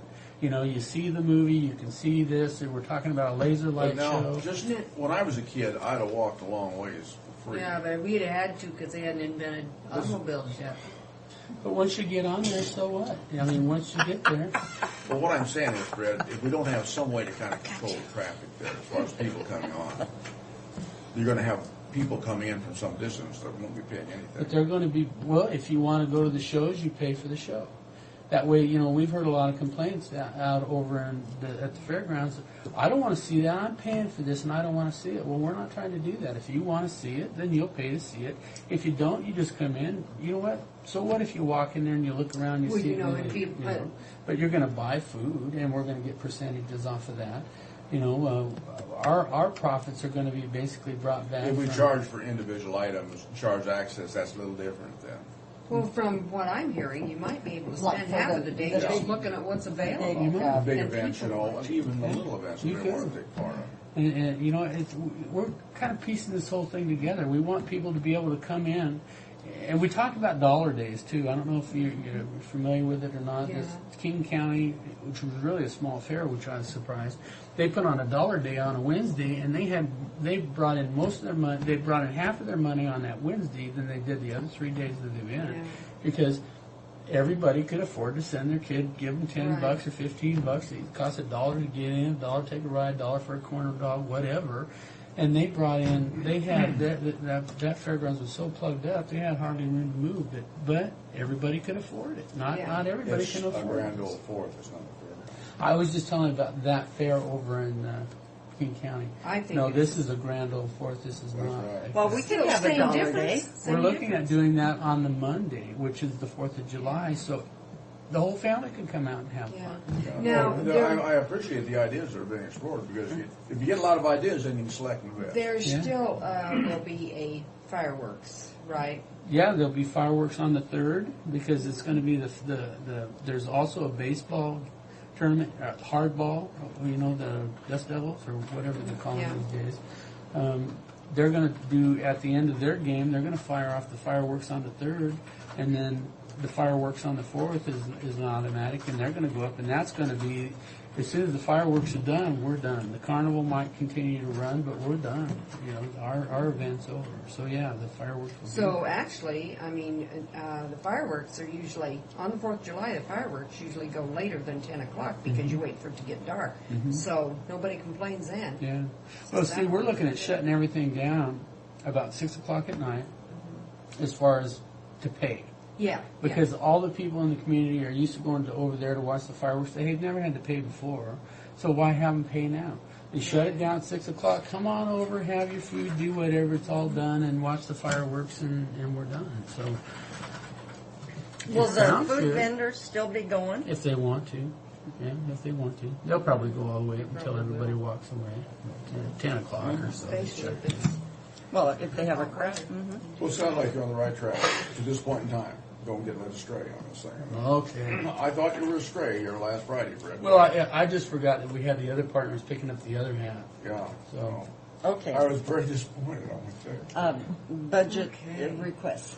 All right, let's go to backfilling first. I had a discussion with some of the department heads that are doing these cuts, and they're saying, you know, if I have to cut, say, an individual, and my percentage is, say, 24,000 or whatever it is, and I cut this individual, and it's a $30,000 cut, can I backfill that $6,000 back into my budget? And, you know, maybe put my travel back in. Can I, you know, if I'm only required to cut 3.5% and I have to cut 4 to get that 3.5%, can I take the other 0.5% and use it somewhere else in my budget? I think, I knew this would come up, but I think that needs to come back into our contingency fund in my own. I feel that way too. Okay. See? Doesn't matter, they've outvoted. We'll start on that end. No, I do feel that way. That's probably the best thing. Okay. Most acceptable. The next thing, when I have budget requests in there, I would like to take a salary freeze for next year. You yourself? And, you know, I picked up a benefit of being able to drive a vehicle back and forth. And so I think either I give back my vehicle or I let my salary freeze happen. Fred mentioned this to me the other day, and I didn't encourage it. We did come up with another 5,000 in the budget, I think. Actually, we came up with In 2,200. Emergency management, we got Right. 3,000 out of that. And then 2,200 out of the BFCOG. Yeah, so we got about 5,200 there. Mm-hmm. Now, that doesn't sound like a big item, but we got another 14,000 or 13,000 from Steve this morning. So that's all added together, and that'll go in next year's budget. Mm-hmm. And there may be some other items, but this backfill money, I mean, this is significant on it. And I think we're all going to have to take a hit on this thing. So yeah, I got no on the backfill, but either I use now. I don't have a problem driving my own truck to work and driving this truck once I get here. You know, because you know, driving back and forth is definitely a benefit. Well, I feel this way about Fred's job personally. He shouldn't have to use his own car because he does a lot of running for us. Yeah. And this is what our car allowance is for us, is to take care of that running. And I feel you should have that same opportunity, Fred, personally. Well, then it's $2,000 to freeze my salary. If you want to freeze your salary, I'll say go ahead and freeze it. Yeah, I can't It's my disagree with request. it. Yeah, it's your request. Yeah. I know, I think but- that it's going to make a lot of people out here around us relieved. I think they'll say, "Oh, I see that somebody is taking a freeze." You know, I'm not doing it because I'm trying to make other people feel I good. know, but I think that I'm doing could be part it of so the we problem. can help other people. You know, I mean, if we can lessen that burden on that thing, you know, maybe we'll get the 3/10 next year, and maybe things will all be better. But for right now, I looked into see if we couldn't do a salary freeze for everybody. But unfortunately, the only people we can do it for is the Elected non-bars officials. and the elected officials. But Elected officials. but they're not getting Now, wait a an minute. increase anyway. because they're already at their maximum, and the only increases they get is the COLA. They would get And COLA. more or We're less, not- we've done that. We've frozen ours too. We're not getting any more pay than we did last year. Right. The way we adjusted our travel, not our car Well, yeah. house. I mean, you guys aren't getting anything. Are you, I thought you had said, yeah, there is a way, not that I'm advocating it, but I thought you had said one time, yeah, you can freeze the unions. What the we're looking at, unions. Sue. That's what I'm talking about. Oh, I don't know. They would have to agree to the freeze. Yeah, we went back. No. I asked Tiffany to go back and take a look at that. No, what we did was COLA. Oh, I know Yeah. what we did. The freeze the COLA But before, I- too. yeah. But But the everybody step- got their the step steps. is what you're talking about, Sue. But everybody still got their Yeah. steps. I know what we did. Except, no, I'm talking about years back. Oh, uh-huh. We didn't give anybody a COLA, but the people in the union got steps. But our elected officials and our non-bargs were not on any kind of a grid, and so they didn't get anything. But I feel with our people that are, other than the elected officials, I feel those people should get their step, as they normally do. Yeah, I mean, I don't, but years back, they didn't, they Didn't weren't have on any salary. salary All I gotta schedule. say is you guys better be lobbying the legislature real hard, and from the headlines today, you know, with their big. I would say our lobby in the legislature may be a lot more potent than a Yeah. 3/10 vote right at the moment. Maybe.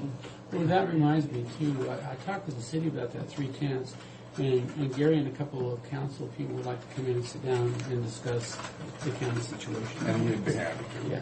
Okay. Yeah. I thought you would. It's they're concerned. I'd say they're concerned for the county, and they just want to come in and have a discussion. You know, other than me just making. Well, because you know, just like for Steve Marks's department, for instance, he's not only just doing county assessments; he's doing city assessments. Everything for the city. And you know, with our growth in taxes, I mean, sure we get X amount of dollars per city resident, but that's shrinking. Yeah. For us. So, in comparison, what we can get the job done, you know. My concern for Steve's department is that if, you know, as what is the young lady's name that came in, his deputy more or less? Piper. Piper came in and said that, you know, without this other person, we're not gonna be able to bring in what we could bring in. Well, I think if you look at Steve's department in relationship to what he showed us on that salary, and I've known this for some time, and Fred's commented on it, I mean, that $1,000 jump in 7 years is not much. No. He One got, thing that's he got helped that department back when he Didn't have to. received it. But that no, one he thing didn't that's- have to, but he said he could, and he did it. I mean, he did it, and he's worked it through well. Done But the having the same thing. webpage set up has really helped him. Oh, yes. Well, and then there was an expense to that doesn't show up in his budget. No, it doesn't show up, That's but true. we'll get that money back. We'll get that money back by saving in personnel, I feel. Oh, well, sure. Yeah. Sure. But I thought with the title companies and stuff using that, I thought we were going to get some income. They were going to subscribe to a service, and this is what we And talked I about. don't see any revenue from No, that we- department. No, you're exactly right. As I remember it, we talked about them having to subscribe to that service because it's a Is that wonderful- revenue coming in at GIS then? No. I don't know. I don't We think talked they're about subscribing Is to it it. and we coming need, in we need to somewhere follow else? up on that, Fred. But one of the things was that it was taking away from manpower time to help them, I thought. Now or do they just come in? Did they just come in, the title companies, and just go in and do their own thing? I thought there was a certain amount of help they were receiving from the office staff, which now they didn't have. You They didn't have to don't now, put yeah. forth. They As don't they at had all with because it used to website. be you'd call in to get that information. They had to get And somebody. somebody looked it up. had Well, to look it up and give it to you. it's more, instead of the title companies, it's more the realtors. That Oh, the get- realtors called it. I used Yeah. to call a courthouse every day. Darn And check on that realtors kind of stuff. making money off the But the county. title companies more or less go Wasn't to the Franklin clerk, County, the clerk and auditor and treasurer for their information, but it's the realtors that's benefiting from the webpage. Now, you got a Absolutely. couple months. Title What companies about are- budget requests? What'd you That say? was my request. I Oh, my salary. oh. Any executive session? Nope. Are we done? I think so. You're going to take about enough time, right? See, I told you just say yes on the first floor. We've been out here. Oh, God, Long thank you. Before we went through all of that. And we are adjourned. I'll be back here at 1 o'clock, I guess.